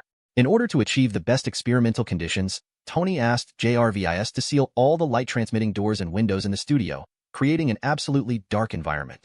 Moreover, even the fluorescent lamps were carefully turned off, and only the most primitive kerosene lamps were used as the lighting source for the experiment. The situation is just as Tony had guessed. The darkness required by Ghost Rider's transformation conditions does not necessarily have to wait until night falls, but there are strict restrictions on the illumination of sunlight. So when he was attacked by Killian's men in the villa, although it was daytime, after he fell into the basement, the light was very dim, which caused the energy of Hellfire to surge in his body, causing his body to heat up and shine. After successfully guiding the Hellfire out of his body through the creation of the external environment, Tony carefully enchanted it onto the Arc Reactor. According to the information his father Howard left in S.H.I.E.L.D., Tony already knew that the Arc Reactor was actually the product of Howard's research on the Tesseract. The energy converted from the Arc Reactor can be converted into any other form of energy with almost no loss. For example, when Tony uses the steel battle suit, the energy generated in the Arc Reactor is converted into electrical energy without any loss and is used to drive the action of the battlesuit.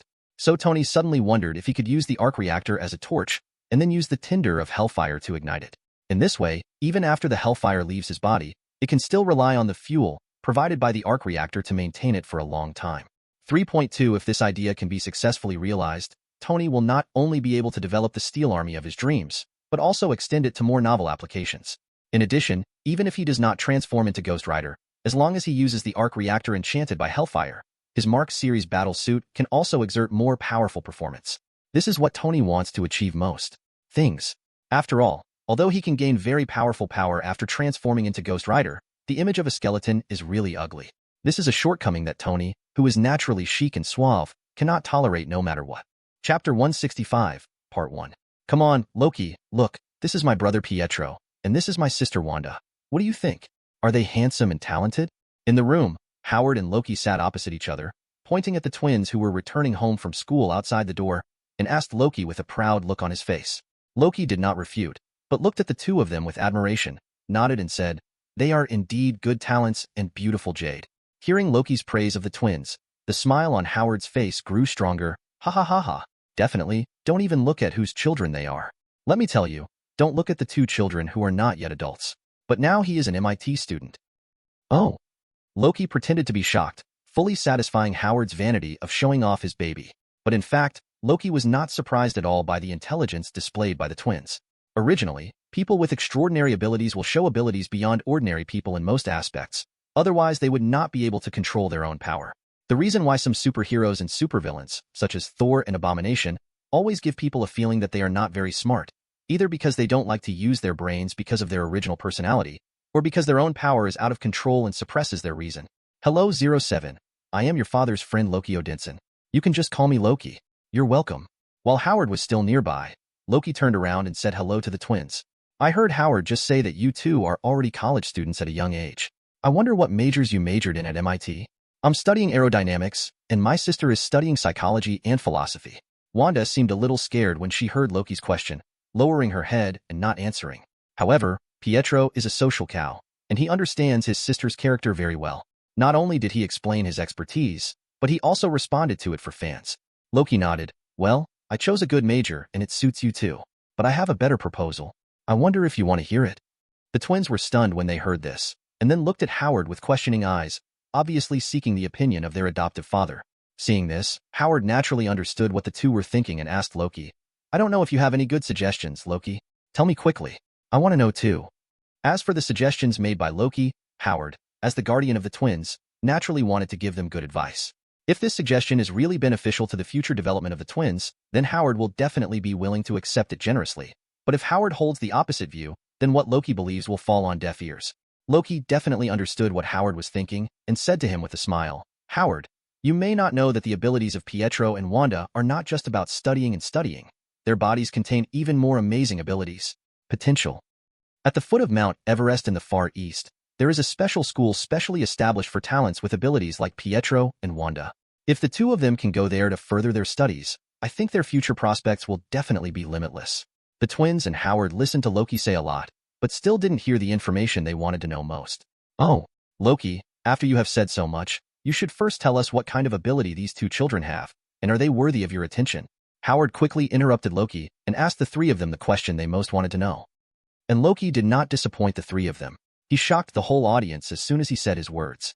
Both Pietro and Wanda have the ability to become magicians, but unlike ordinary magicians who need to learn various magics, they are born with their ability magic. For example, one of the members of the Avengers, my brother Thor, although he is a warrior, he actually has the ability magic thunder. Take me for another example. As a bloodline of the giants of Jotunheim, I have been born with the ability magic and freezing since I was born. All three were shocked by Loki's words, but the reasons for shock were different. Howard was shocked because his adopted siblings Pietro and Wanda actually had the ability to become magicians. The twins were shocked because their father's friend was actually the younger brother of Thor, one of the most popular Avengers. You know, Howard always said in front of them that he was just a small scientific researcher in a certain government agency. Therefore, the brothers and sisters never thought that their father would actually know such a big shot, and the relationship between the two seemed to be very close. Loki, is it true what you said about Pietro and Wanda having magical abilities? But I usually don't find anything different about them. The twins were still shocked by Loki's identity. Howard had already begun to ask about the authenticity of Loki's words. Except for being a bit smarter, they now look really ordinary. But this is because the ability magic on them has not yet awakened, so they behave like ordinary people. If you agree, I can activate abilities for Pietro and Wanda. No. Tie pants are hot. X22 different voices sounded at the same time after Loki's words fell. The one who vetoed Loki's proposal was naturally Howard, the head of the family, and the young twin brothers and sisters were very much looking forward to gaining unique powers. Howard was not angry because of hearing a pair of children put forward completely opposite opinions to his own. He looked at the brothers and sisters seriously and said to them sincerely, Pietro, Wanda, Sometimes being different is not necessarily a good thing. Have you ever thought that this choice will make your future life different? What a major change. And can you bear the consequences of this choice? Pietro was speechless in the face of Howard's questions. It was obvious that he had not considered the questions that Howard raised to their siblings. But Wanda, who has always been reserved, this time took the initiative to speak 103 for the first time and said, I never thought about how this choice would change my brother and I's future. I only knew that if we had been strong enough, we would have been able to stand up and protect our parents when faced with the threat of war and artillery fire. And more innocent compatriots in Sokovia. Wanda. Howard gently called her name, but he couldn't say anything. He knew very well that witnessing the death of his parents with his own eyes was a shadow and pain that could never be erased from the hearts of the twins. What made Howard feel even more guilty was that the missile that landed in the house of a family of 4 on the day the twins' parents died was manufactured by Stark Industries, which he founded. Although Pietro and Wanda never talked about it over the years, he knew very well that the siblings actually had a grudge against Stark Industries. This is also the reason why Howard has never revealed his and Maria's true identity to the brothers and sisters for so long. Finally, after a long silence, Howard asked the twins a question. I have a question. If your answer satisfies me, then I will agree to let Loki help you awakening the ability magic. No problem, Dad. Just ask. We will definitely be able to give you an answer that satisfies you. Pietro said excitedly. Beside him, Wang Yin also nodded firmly in agreement. My question is, Chapter 166, Part 1. My question is, if you find that you have great strength after awakening your ability magic, will you return to Sokovia and take revenge on the politicians and warlords who started the war? Will you take revenge on Stark Industries, which designed and manufactured the missile that took your parents' lives? After Howard asked these 2 questions, he turned his head to Loki, not daring to look at the brother and sister again. He was looking forward to what answer Pietro and Wanda would give, but he was also afraid that the answer would be the same as he guessed. However, it turns out that Pietro and Wanda have grown up, and their thoughts have become more mature in these years. The first person to answer was still Pietro, who had the attributes of a social cow. Dad, if you had asked me these 2 questions a few years ago, my answer would definitely be yes. I will take revenge on them because they took away the lives of our parents. But a little story I saw in the United States Captain's World War II Memorial Museum changed my mind. Dr. Erskine, who invented the super soldier serum, once asked Steve Rogers a question when he was deciding whether to let Steve Rogers get a spot in the training camp. Dr. Erskine asked Rogers if he wanted to go to the battlefield to kill Naki. Dad, do you know how Rogers, who had not yet become the captain of the United States, responded? He doesn't want to kill anyone, he just doesn't like bullies, no matter where they come from. Howard said the correct answer without thinking. As someone who has accompanied Steve from a soldier to the captain of the United States, Howard knows all about Steve's deeds. You're right, Dad. And my current thoughts are the same as the captain's. I will use my power for justice, rather than for killing and revenge. This is my answer to the 2 questions you asked. Howard nodded and looked at the grown-up Pietro with a happy smile on his face. So, what about you, Wanda? After Pietro's answer, Howard also reflected on his behavior just now. Perhaps he should have more confidence in his 2 children. The answer Wanda gave also did not disappoint Howard. I have just said that the reason why I want to gain power is to protect the people and things I cherish. Justice and protection, children. You really gave me a big surprise. My impression of you before was still at the time when you just came to me and Maria, but after today's Q&A, I know that you have grown up, and it's time for me to let you go out and explore. As Howard spoke, he stretched out his hands and gently touched Pietro and Wanda's heads respectively. Then he looked at Loki and said, Then I'm going to trouble you next, Loki. Don't worry, I'll do the work. I'm not bragging. If Pietro and Wanda had already awakened ability magic on their own before, the effect wouldn't be as good as using my method. As Loki spoke, a scepter appeared in his hand. It was the mind gem scepter that Gamora had given to Loki for safekeeping. Through the mind gem on this scepter to stimulate the awakening ability magic, it can not only increase their potential, but also broaden the source of magic in their bodies and obtain a larger magic reserve. After Loki finished explaining to the 3 of them, he used magic power to activate the mind gem on the top of the scepter. After activation, the mind gem exuded a breathtaking light. Loki held the scepter in his hand, and then pointed the tip of the staff towards the hearts of Pietro and Wanda. And in this short moment, an energy unique to the mind gem had been penetrated into the twins' bodies by Loki. Just when the 3 Howards were still looking forward to what kind of operation Loki would make next, Loki put away the scepter in his hand, then stood quietly and looked at where the twins were. What's next? What's next? Howard asked with a surprised look on his face. What's next? It's over. What? X3 hearing Loki say that the awakening ceremony was over, Howard and the twins both made disbelieving sounds at the same time. Yes, it's over.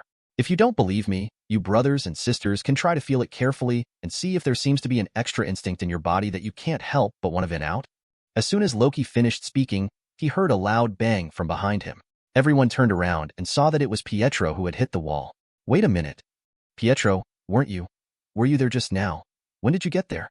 Could it be? Faced with such a magical thing, even if you have never Howard, who has strict logic, also experienced confusion in the language system at this time. Loki's expression was as expected. The speed is not bad. It seems that the awakening on Pietro's body should be the ability magic, divine speed. Wanda, how do you feel? Can you control the magic in your body? Don't be like you, Wang Yihao. Brother is just as embarrassed. In response to Loki's taunt, Pietro turned around and stood up and shook his head. As a social cow, he actually blushed, which was rare. He didn't know whether it was because he felt ashamed or because of shame. Just hit the wall and got red. With the awakening of ability magic, Pietro's body will be strengthened by the magic power during the process of activating his divine speed. So even if he hits the wall at such a fast speed, he can recover quickly and does not suffer from it. And injured. And now, with the reveal of Pietro's ability magic, everyone has focused their attention on Wanda, looking forward to what kind of miracles will happen to her. Chapter 167, Part 1. Under the gazes of Loki, Howard, and Pietro, Wanda looked down at her hands. After a while, a dark red mist formed from Wanda's hand. Looking at the dark red mist appearing in her hands, Wanda suddenly had an idea in her mind and waved to the refrigerator in the corner. The next second, the refrigerator door opened automatically without anyone touching it, and then a can of blue packaged Coke slowly flew from the refrigerator into Wanda's hand.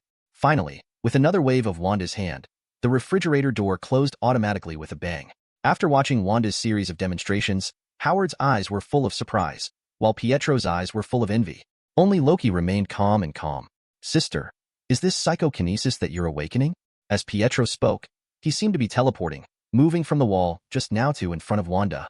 Judging from Pietro's performance in using divine speed this time, after the first lesson, he has completely adapted to the power gained from awakening.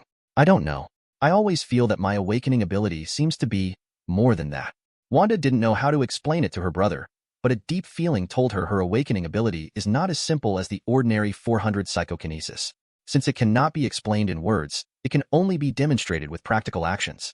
Wanda followed her feeling, and the dark red, zero energy in her hand surged towards Pietro in front of her. Then I heard something vaguely ringing in my mind. This is Pietro's voice?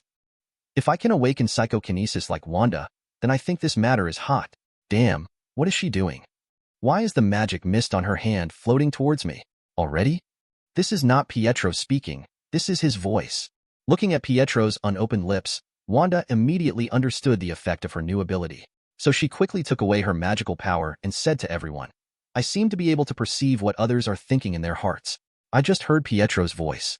The moment he heard Wanda say that she actually had telepathy ability, Pietro immediately backed away and returned to the corner where he had had close contact just now, for fear that his sister would know what he was thinking. After all, Pietro is also an energetic and restless young man in adolescence. Sometimes it is inevitable that he will fantasize in his mind about some colorful scenes that are not suitable for children. If Wanda finds out about this, his image as a big brother will completely collapse. As for Howard, he is much calmer. He is still very confident in his daughter's character. No matter what, he will not use telepathy's ability on an old man like him without permission.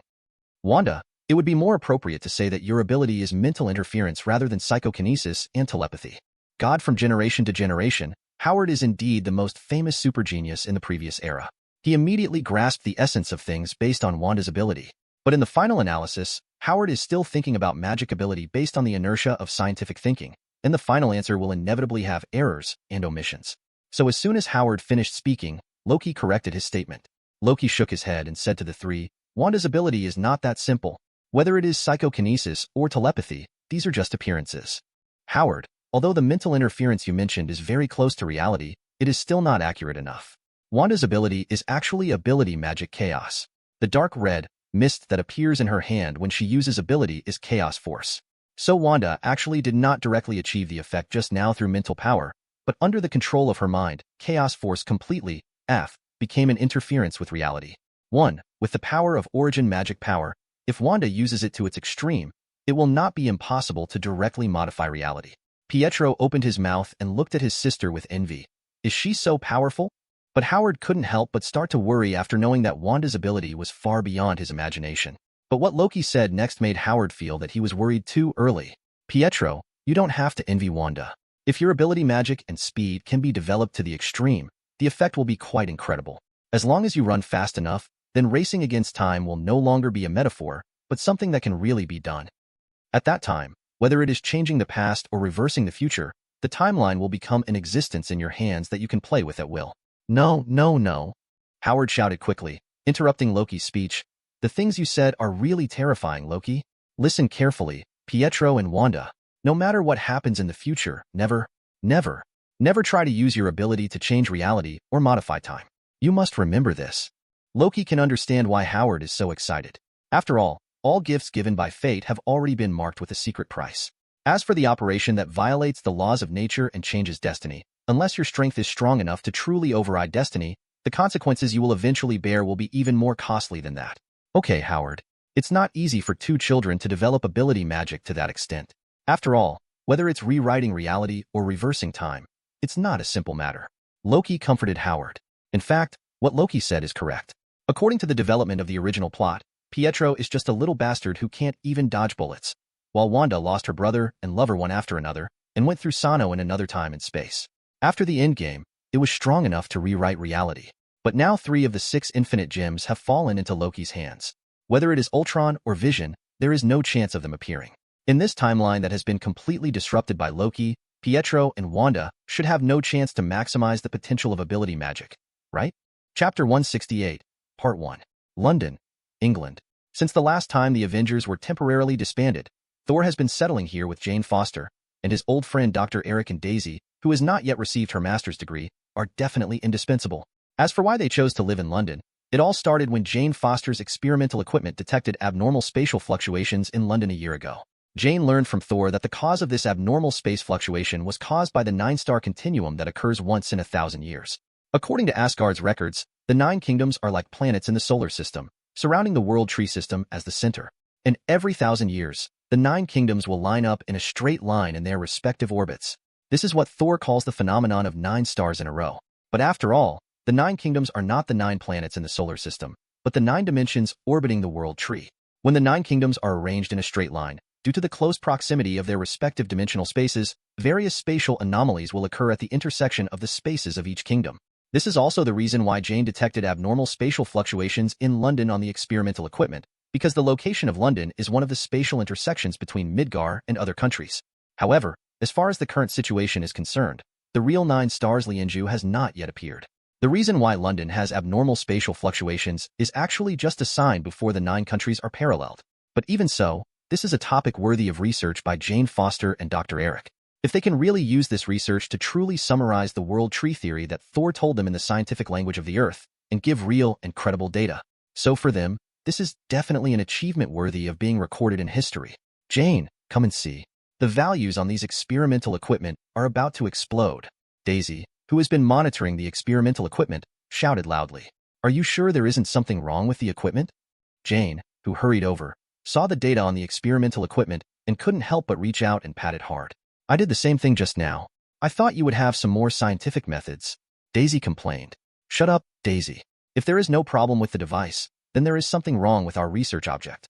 It seems that the 9-star continuum Thor mentioned is about to appear. Get the car keys quickly and let's go to the location locked on the device. Go and have a look. Looking at Jane, who had turned away and started to pack up the equipment and instruments, Daisy asked with some worry, Don't you have to wait a moment for Thor and Eric? They just went out to buy lunch. Let's set off first and just talk to them on the way. They will go directly to the place where they buy lunch. It will be faster this way. Daisy had no choice but to take the car keys, endure the hunger in her belly, and set off immediately according to Jane's instructions. I swear, after I successfully get my degree from you, I will never continue my studies. After saying that, Daisy's stomach seemed to agree with her point of view and responded with a gurgling sound. While Jane Foster and others were working hard to study the vision of the 9 stars, Tony Stark, who was on the top floor of the Avengers Tower in New York, was also constantly perfecting the Iron Soldier he designed. Since it is necessary to meet the requirements for maintaining global security in terms of quantity, the manufacturing cost of a single steel soldier must be reduced, and it is impossible to keep stacking materials like the Mark Series battlesuit used by Tony himself. But fortunately, the Iron Soldier is originally an independent combat unit and does not require a driver to operate it internally. In this way, the various safety devices used to protect the user on the Iron battlesuit can be completely eliminated. And even if the strength of the material used is weak, The enchantment of the hellfire inside the arc reactor can greatly increase the strength of the material. Through this method of increasing revenue and reducing expenditure, the manufacturing unit price of Iron Soldier was quickly controlled to a level acceptable to Tony. But in Tony's mind, regular level combat capabilities like Iron Soldiers are not enough. When encountering powerful enemies, relying solely on numbers cannot change the situation. 0. Please give me flowers. At this time, you need to have high-level combat power that is strong enough to reverse the situation, or even make the final decision. It was under this situation that the Iron General Ultron came into being. The overall structure of Ultron uses the same gold titanium alloy material as Tony's Mark series battlesuit, which has very excellent material properties. At the same time, Tony even used expensive vibranium materials in some key parts and locations, with the purpose of allowing Ultron to widen the strength gap between him and ordinary steel soldiers. Not only that, in order to ensure Ultron's combat endurance, Tony designed 6 arc reactor installation locations throughout its body. And a set of intelligent AI programs were designed separately for Ultron to give it more flexible and autonomous combat capabilities and on-site decision-making capabilities. 0. The hardware device equipped with this set of AI intelligence was also enchanted by Tony using the Fire of Hell.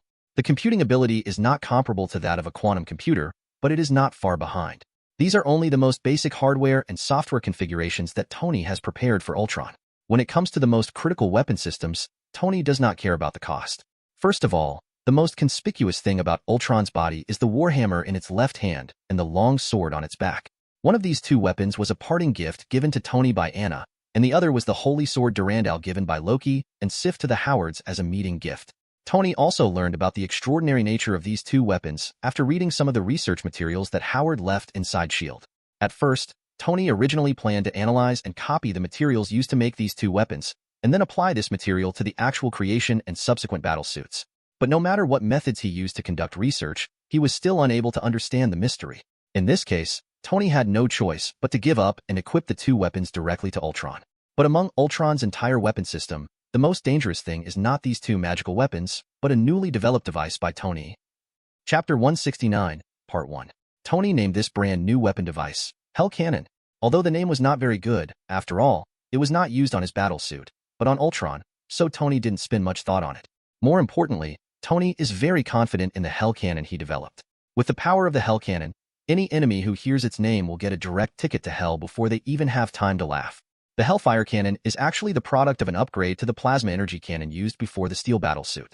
However, because the arc reactor was enchanted with Hellfire, the power of the energy generated was greatly increased, so Tony had to upgrade the original energy launch system. And this part is also a big consumer of vibranium, which Tony spent a lot of money to purchase. Basically, 70% of the vibranium from 810 was used to upgrade the Hell Cannon. The final result is definitely very gratifying. Under normal conditions, the attack power of the Hell Cannon is equivalent to that of the micro-missiles equipped on the steel battlesuit. If it is launched after charging, its power can even reach the level of conventional missiles. Coupled with the greatly improved arc reactor endurance after enchantment, it can be said that Ultron is equivalent to carrying nearly 100 conventional missiles with him in every action. With such powerful firepower, Ultron is enough to deal with most enemies that pose a threat to the Earth. Even when outmatched, Ultron can completely delay the enemy wait until the Avengers arrive for support. In addition to the weapon system, Ultron's defense system is also an important factor in its ability to deal with powerful enemies. In fact, when I first designed the Mark II battlesuit, I thought about designing an energy field as the defense system of the entire battlesuit. But unfortunately, the energy required for the energy field to last for a long time is too huge. No matter the old arc reactor that used palladium element for catalysis, or the new arc reactor that used new elements to improve it, it could not meet the demand. Tony then had to give up this idea. However, after being enchanted by Hellfire, the arc reactor's battery life has been greatly improved. And Tony's technical level has not remained standing still over the years. More energy-saving technology and longer battery life make Tony's idea of applying energy fields to Ultron's defense system possible.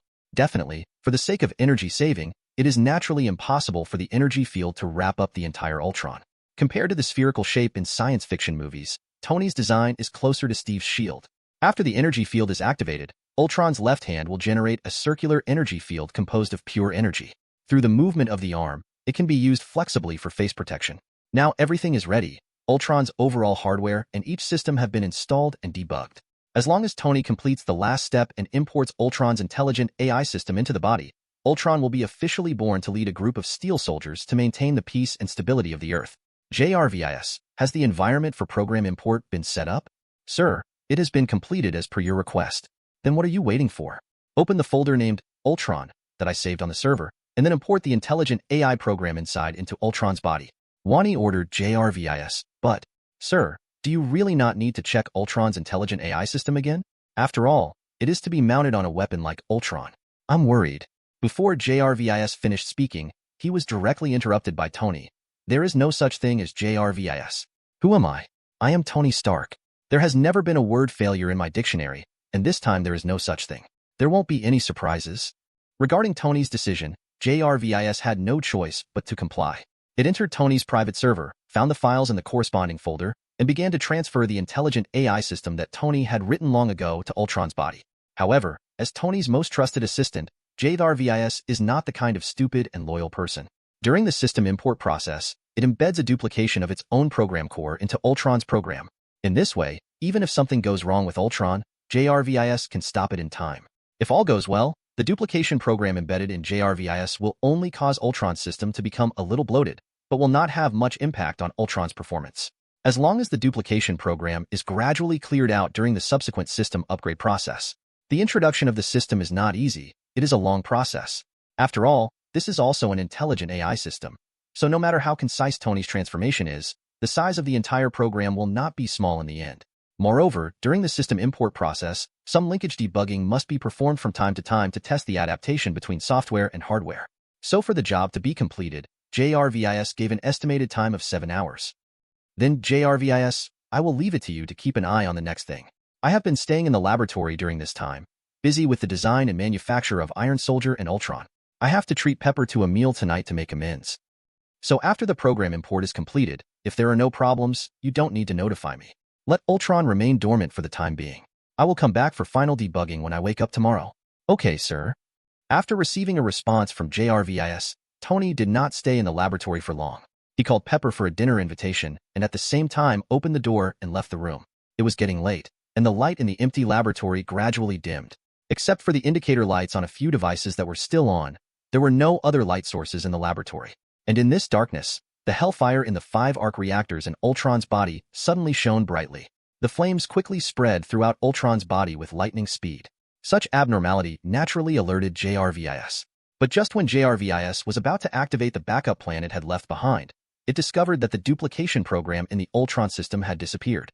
Chapter 170, Part 1. Hello world. Hello, JRVIS. You are Ultron.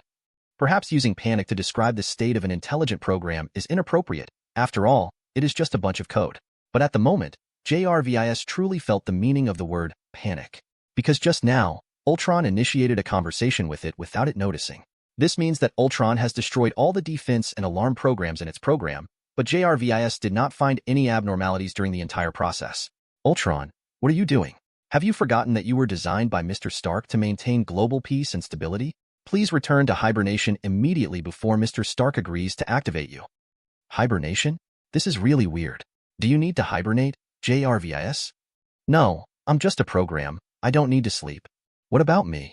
Am I a program 07? But, if I am a program, then why do I have a body? Ultron, stop it. That is Mr. Stark's private server. You have no permission to view it without permission.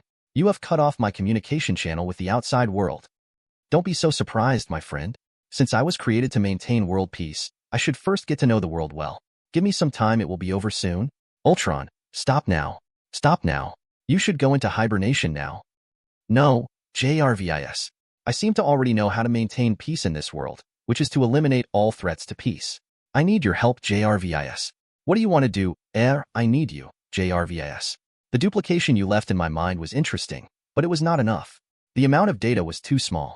Only when we become one can I have enough power to achieve world peace. TIN in the darkness, silence returned to the laboratory again. But the hellfire burning in Ultron's body became even more intense. Gradually, as 2 beams of red light lit up in Ultron's eyes, a new life form was born that spanned the digital world and the real world. Steel Army, follow me on the expedition. After integrating the program core of JRVIS, control of this Steel Army naturally fell to Ultron's subordinates. However, considering the current number of steel soldiers, it is still difficult to call it a large army. So after Ultron completely took control of JRVIS, he began to order the Smart Factory in Avengers Tower to use the raw materials and components that Tony had purchased to manufacture Iron Soldiers. But for Ultron, it has a more important problem to solve, and that is the source of hellfire. If it were just an ordinary arc reactor, there would be no way to strengthen the Iron Soldier. But only Tony could create an arc reactor enchanted by hellfire. If this problem is not solved, Ultron will never be able to create a steel army that truly belongs to him. So while the Smart Factory is operating at full capacity to manufacture steel soldiers, Ultron is also constantly searching and filtering out the information it has on the internet, hoping to find something useful from the massive amount of information. On the outskirts of London, in an abandoned industrial park. Hey Jane, I think we should wait for Eric and Thor to come over and act together. I don't want to be stabbed to death in this hellish place because of scientific research activities. Following the information displayed on the phase meter, Jane and Daisy drove to this place first. This time they came to the circular stairwell of an abandoned building in the park. Then I saw the girl casually picking up a plastic bottle that had been left here for an unknown period of time from the ground not far away, and then threw it towards Majashita City. Under the leadership of the naughty boy, they first came to an empty abandoned factory. There was nothing left here, and there was a heavy truck in Dimension that had been scrapped. There are even crazier ones. Come with us? The little girl among the three naughty children saw the two adults looking like they had never seen the world, and her vanity was instantly satisfied. The next second, Jane and Daisy saw a scene that shocked them. Under the torque exerted by the boy, the truck slowly rotated in front of their eyes. But in this factory, Newton's coffin board didn't seem to exist at all, and the scrapped heavy truck was actually suspended in mid-air. This is not normal. If this 187 world is going crazy, then will I never get my degree? Daisy was shocked but also complained. Chapter 171, Part 1. Chapter 171. What the hell is going on? Looking at the weird scene happening in front of her, the drink bottles were falling in the patio over and over again like a gif. Even Jane, who had experienced many big scenes, couldn't help but tremble. But the three little ones who were already accustomed to seeing this scene had long been accustomed to it. After hearing Jane's doubts, they said firmly, "We don't know either. We are just 3 elementary school students. You are the scientists. Daisy, what you said makes sense." I'm speechless. After saying that, Daisy turned to look at Jane, hoping that the other party could refute these annoying little villains. But at this time, Jane had completely focused on the strange phenomenon in the patio and had no time to pay attention to the look Daisy gave. Jane looked at the beverage bottle that appeared again from above the patio, found the right moment, quickly stretched out her hand, and grabbed the falling bottle. The beverage bottle is still the same beverage bottle and has not changed in any way. After Jane took away the bottle, the vision in the patio disappeared, which proved that what just happened was not their hallucination, nor was it a prank played by the 3 children. After knowing this, Jane found another random stone from nearby, and then imitated the behavior of the 3 little ones just now, and threw the stone into the middle of the patio. Then the familiar scene appeared again. After the stone was thrown, it was halfway there before it fell to the ground. After a while, it appeared out of thin air again from above the patio, and then cycled back and forth, continuing the cycle just now. Thinking of the 9 stars Lianzhu thing that Thor had mentioned before, Jane felt that this moment was like an enlightenment. All unreasonable phenomena seemed to be explained by the influence of the 9 stars Lianzhu. At this time, Daisy, who saw Jane's test just now, was also eager to try. She first lowered her head and looked around. Well, it seemed that all the things she could pick up had been picked up by the 3 little ones and Jane. Then Daisy touched the item she carried with her, only a mobile phone, a phase meter, and a mile of car keys. Without too much thinking, the lightest option, the car key, became the final prop that Daisy decided to use for testing. But Daisy has never considered a situation. What if things don't fall out of the patio after being thrown in? Unfortunately, this situation really happened to Daisy. Jane stood aside and watched helplessly as Daisy threw the car keys into the patio, and then everything happened just like what happened before. The car keys disappeared before landing. But the difference is that the car key did not appear from the patio again after disappearing. It just disappeared completely without taking away a cloud. The 3 little ones looked at the 2 adults who looked confused and explained to them, "Well, this happens occasionally. Things disappear after being thrown in. We went inside a few weeks ago. Throwed a burger. Never seen it again until now. Why didn't you tell me about such an important thing earlier?" Daisy looked at the 3 naughty children with tears in her eyes, and then looked at Jane for help with her big and pitiful eyes. "Jane, please bring a spare. Do you have the key?" Jane looked over with a speechless face. "Have you forgotten? The one you just threw down is the spare key." Daisy and Jane looked at each other in silence for a while, and the atmosphere gradually became awkward. But fortunately, this situation did not last long, and was broken by a series of rapid electronic sounds. The phase meter in Daisy's hand suddenly made a beep-beep alarm sound. Jane knew that this must be an alarm that could be triggered by abnormally violent spatial fluctuations in a short period of time. If that was the case, with Thor by her side, at least she wouldn't be as scared as she is now. In the environment where Jane is at the moment, the surrounding space seems to be very open, because every time her footsteps fall, she can hear the corresponding echo. When it was confirmed that the spatial fluctuation location of the alarm above was in the abandoned building where they were at the moment, Jane took the phaser and ran away without any hesitation, fearing that the signal of the spatial fluctuation would be lost if she was a step too late. In such darkness, Jane could only instinctively approach the only light source here slowly. At the moment, Jane finally regretted not following Daisy's suggestion at the beginning and waiting for Thor and Eric to arrive before acting together. As various random thoughts continued to play out in Jane's mind, her figure disappeared at the end of the corridor, and the suction and airflow that suddenly appeared just now calmed down instantly with her disappearance. But no matter how much Jane regrets, it's too late now. There is no regret medicine in this world. What she is most worried about is whether she will be sucked into the abnormal point in this space like the bunch of car keys thrown by Daisy and will never come back again. But at this moment, a strong airflow suddenly rose from behind Jin, and at the same time, a strong suction force also appeared in front of her and began to pull her. Simple. By the time Daisy came to her senses, Jane was gone. She looked at the three naughty children who looked innocent and had no idea what was going on. In the end, there was no EH. Under this push and pull, Jane could not control her actions at all. She could only passively move closer to the end of the corridor under the influence of the two forces. On the other side, tracking the signal of space fluctuation, Jane had unknowingly arrived in a corridor of the building, and the location of the signal source displayed on the phase meter was behind the door at the end of the corridor. She quickly snatched the phase meter from Daisy's hand, and then began to carefully check the data displayed on the phase meter. Okay, there are only 4 of us left now. You guys just stay by my side and don't run around. When my companions come over later, I will ask them to take you home. In just the blink of an eye, Jane found herself in a strange place. Chapter 172, Part 1. The light source was located in a stone pillar extending from the upper and lower poles of the space, emitting a mysterious dark red light, making the space look like a horror house in an amusement park. But as the only light source around, even though it looked a little scary, Jane still kept moving towards it. After coming closer, Jane Foster finally saw clearly the true source of the dark red light emitting from the stone pillars.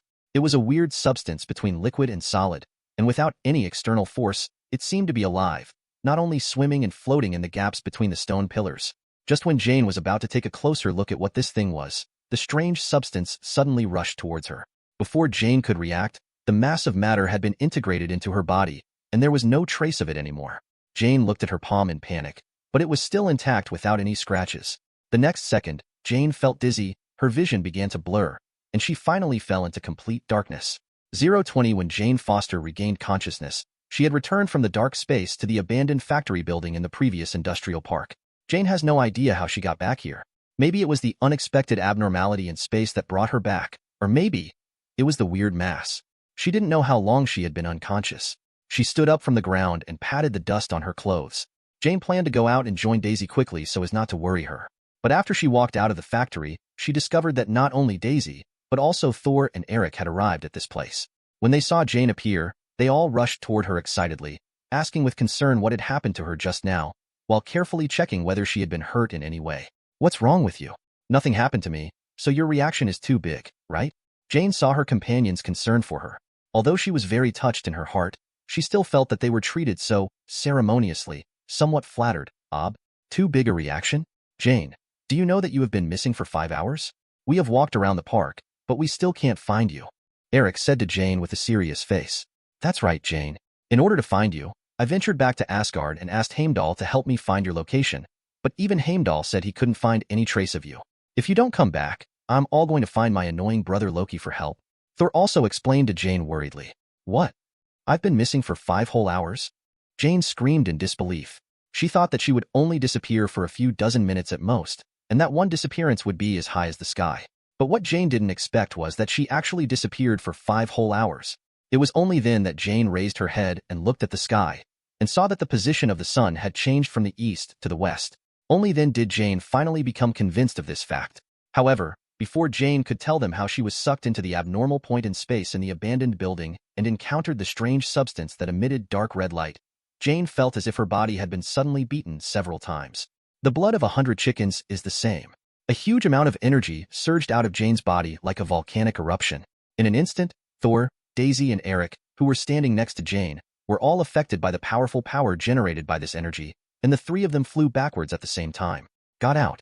Faced with such an intense impact, Thor, as Thor, was okay. With his physical strength, he could withstand it. Eric is already nearly 70 years old. According to the lifespan of Midgardians, he is already very old. But when Thor saw Eric's situation clearly, his heart was finally relieved. At such an age, he was first oppressed by the energy shock, and then was thrown away and fell to the ground. Thor couldn't help but worry about whether Eric would suffer any serious injuries as a result. Chapter 173, Part 1.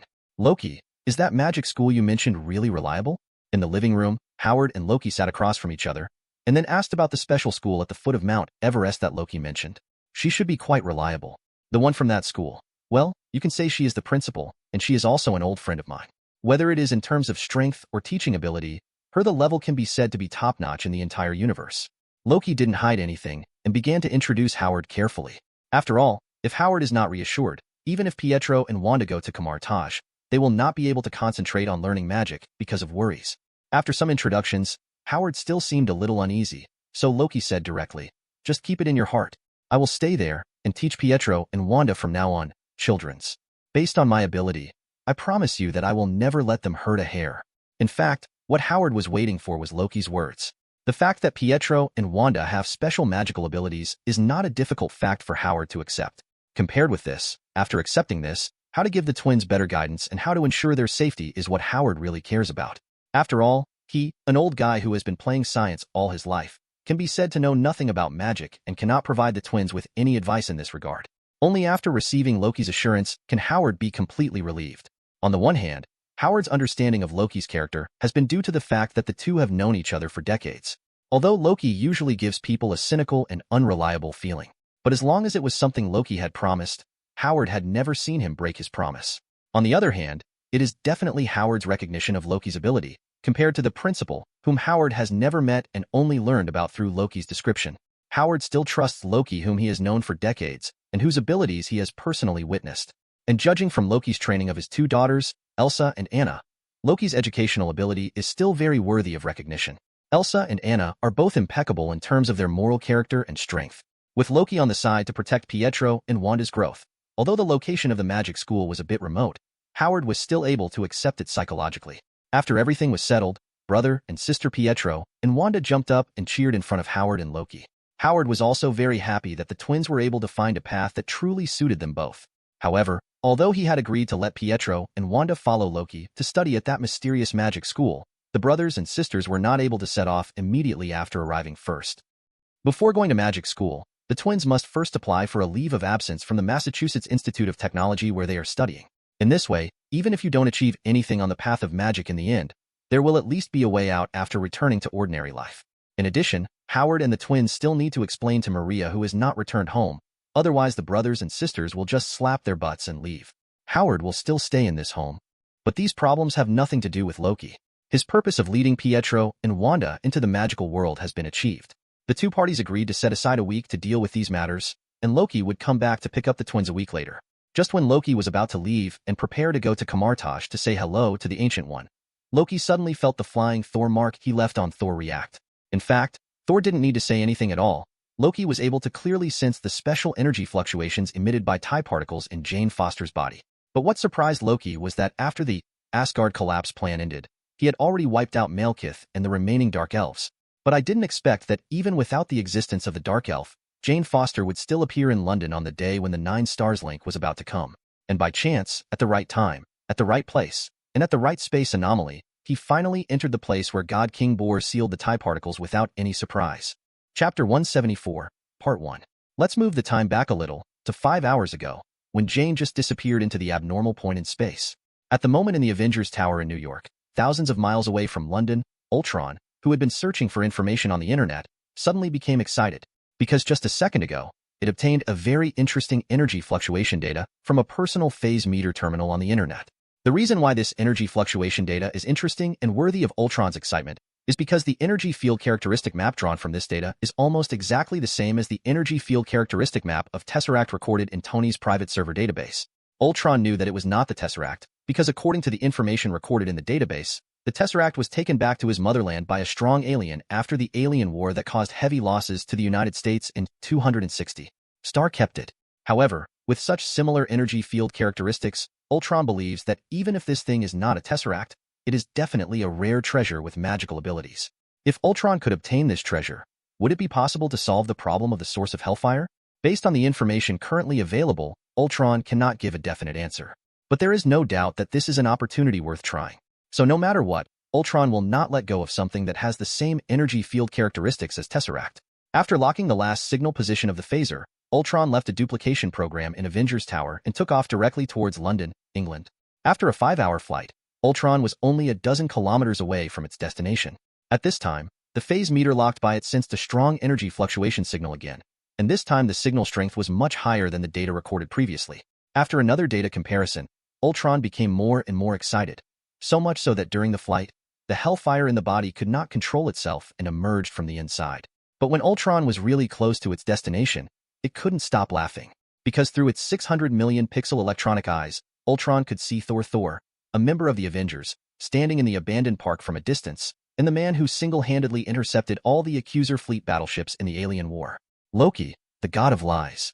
Seeing these two people, Ultron, without any hesitation, made a sharp turn of 180 degrees, turned around without looking back, and then moved at full speed away from the two people at the fastest speed. In the abandoned park, Loki, who was still stunned because the infinite gems kept reappearing in the world according to their predetermined destiny plan, suddenly felt a very familiar energy approaching their location. Hellfire, Tony, why are you here? Sensing that this was the energy of Hellfire, Loki immediately looked up to the sky. But in the end, I only saw a back figure and left without looking back. What on earth is Tony doing? Loki looked at the direction the figure left in confusion, but in the blink of an eye, it had completely disappeared from his sight. In fact, Loki was not able to see the details of the back figure clearly. He only judged from the energy fluctuations of the Hellfire and the details of the metal shell, and then thought that the back figure was Tony. It can only be said that Ultron was lucky this time, and escaped temporarily. Loki also wanted to help Thor get the TIE particles out of his girlfriend Jane Foster's body, so he didn't catch up to ask about the situation. Otherwise, Ultron would have died less than 24 hours after he was born. Thor, who noticed Loki's reaction from the side, thought that Jane's problem was so serious that Loki was helpless. So I quickly begged Loki, "Brother, please tell me what is going on with Jane now. If there is really no other way, even if I risk violating the laws of Asgard, I can only take her back to Asgard. I beg my father to take action." Loki also knew that Thor had misunderstood his reaction just now, so he explained to Thor, "Miss Jane's problem is quite serious, but it's not to the point that I can't solve it. Your previous guesses were not wrong. The reason why she erupted with powerful energy from her body after disappearing and returning to the Earth was all due to the weird substance she came into contact with in the mysterious space. Actually, you should have heard of the name of this weird substance, Thor. Do you still remember the story that our father told us when we were children, about the Dark Elves being defeated by our grandfather, God King Bol?" After hearing this, Thor thought for a moment and then suddenly said, "You mean, that weird substance is actually the treasure of the Dark Elves that was sealed by our grandfather thousands of years ago? TIE particles?" Loki nodded and continued, "Yes, thousands of years ago, after God King Bol led a kind of Asgard warriors to defeat the Dark Elves led by Malekith, he originally planned to destroy the dangerous TIE particles." Treasure destroyed? But I don't know what the original considerations were. In the end, Grandpa did not do this, but sealed the TIE particles deep underground in the dark world. But with the passage of thousands of years, the seal set by God King Bor has long lost its original power.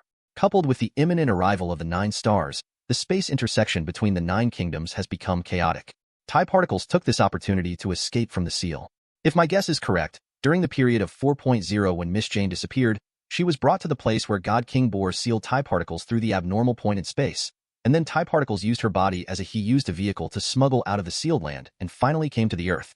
After listening to Loki's reasoning, Thor did not feel relaxed at all after learning the truth, but his expression became more solemn. "If you say that, wouldn't Jane's current situation be very dangerous?"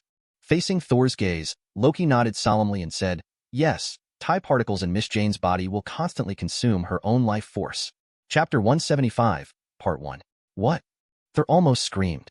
Loki's words mean that if there is no way to remove the TIE particles from Jane's body, Jane will sooner or later die due to exhaustion of life force. This is a result that Thor cannot accept in any case. "Loki, please think of a way to help Jane. As the big brother, I'm begging you." Thor held Loki's arm tightly with both hands. At the moment, his legs were weak and his face was pale because he might lose his beloved forever. Looking at his current appearance, there is still a bit of Thor's style. Behind Thor, Daisy and Eric also looked very heavy. Although Daisy always looks carefree on weekdays, she is actually a girl who attaches great importance to love and justice. Otherwise, she would not be willing to accompany Jane to bravely venture into various dragons and tigers' dens every time. As for Eric, He has already raised Jane as his daughter. Now that he knows that he may have to face the situation of a white-haired person giving away a black-haired person, the pain in his heart is indescribable. On the contrary, Jane, the person involved, although her expression was not very good after learning the bad news, she was still able to remain calm, and even kept caressing the backs of Daisy and Eric to comfort their emotions. I've told you before that although Miss Jane's problems are serious, they are not so serious that even I can't solve them. It's just that it's quite troublesome to solve this matter. If TIE particles resistance is aroused during the process, it is likely to cause irreparable damage to Miss Jin's body, and she may even die immediately. Loki's words were equivalent to giving hope to Thor and others who were in despair, but the second half of Loki's words still made them frown. But even if they know that Loki's method involves huge amounts of risk, they have to accept this reality, otherwise Jane will have to wait for death slowly. Jane. Until this time, Thor finally turned his attention back to Jane. And his meaning is very clear, that is, to put the power of choice into Jane's hands. Should he take the risk and accept Loki's help to remove the TIE particles from his body? Or should he spend the last period of his life peacefully with his favorite relatives and friends? Thor, Eric, and Daisy definitely hope that Jane can choose the former, but in the end, Jane has to make her own choice. Faced with the questioning looks that several people looked at her, Jane smiled calmly, and finally looked at Loki and said, "Mr. Loki, I entrust you with my little life." What Jane meant by this was actually her decision to take the risk and accept Loki's treatment. After learning about Jane's choice, Master Thor all smiled happily. Although it is not yet certain whether Jane will be able to survive the treatment process unscathed, but since there is a glimmer of hope, it is better than having no hope at all. First of all, I want to explain to you the process of this treatment. TIE particles are processed by the Dark Elves using Reality Gem, one of the 6 infinite gems. When they were building this artifact, in order to prevent outsiders from getting TIE particles and posing a threat to the Dark Elf clan, they said in the runes that only the blood of the Dark Elf clan can master the power of TIE particles. This is why I said the treatment process is more troublesome. I can only lure the TIE particles out of Miss Jane's body outside her body through seduction, but I cannot have any control over this process. Once any unexpected situation occurs during this process, it may stimulate the TIE particles, causing them to accelerate the absorption of the life energy in Miss Jane's body. The loss of life energy is difficult to make up for through simple methods. If TIE particles absorb too much life energy, Miss Jane may even die on the spot. But you don't have to worry too much. If an unexpected situation does happen, I have prepared an emergency plan. For me, the success rate of this matter is still very high, but for Miss Jin, after all, it's a big deal where I'm risking my life, so I can't say there's no risk involved. With a conservative estimate, a success rate of more than 90% should be guaranteed. Thor was overjoyed when he heard this and said, "Then what are we waiting for? Let's start quickly. I don't want TIE particles to stay in Jane's body for another second." Loki looked at Jane Foster and asked, "Are you ready?" Jane nodded. "I'm ready and can start treatment at any time." "In that case," Loki said, summoning the 3 infinite gems kept in the king's treasure, with a wave of his hand. For a moment, the 3 artifacts, which were the carriers of the 3 infinite gems, Space Gem, Mind Gem, and Power Gem, surrounded Zai Jian at equal angles, and then began to spin rapidly. As the 3 artifacts rotate faster and faster, the 3 energies from the infinite gems are constantly entangled and intertwined, forming a huge amount of energy vortex. At the same time as this huge 490 energy vortex was taking shape, a powerful attraction also emerged from the vortex and began to pull the TIE particles in Jane's body, which were also one of the infinite gems. While these 3 infinite gems work together to lure the TIE particles out of the body, Loki, who controls the entire process, is always on guard against unexpected situations. If the TIE particles were stimulated and went out of control, Loki would immediately use the skill of Moko Batimo to completely freeze the time and space in the space they were in. But this way, it will be much more difficult to separate the TIE particles. At that time, the only way may be to try to use the Death Eye to directly kill the TIE particles. But fortunately, Jane Foster still had some luck, and the whole process of separating TIE particles basically went without any disturbance. Under the deception of the other 3 infinite gems, Loki successfully lured the TIE particles out of Jane's body, and then used the Heaven's Lock to seal it on the spot and bring it into the Lord's treasure for safekeeping.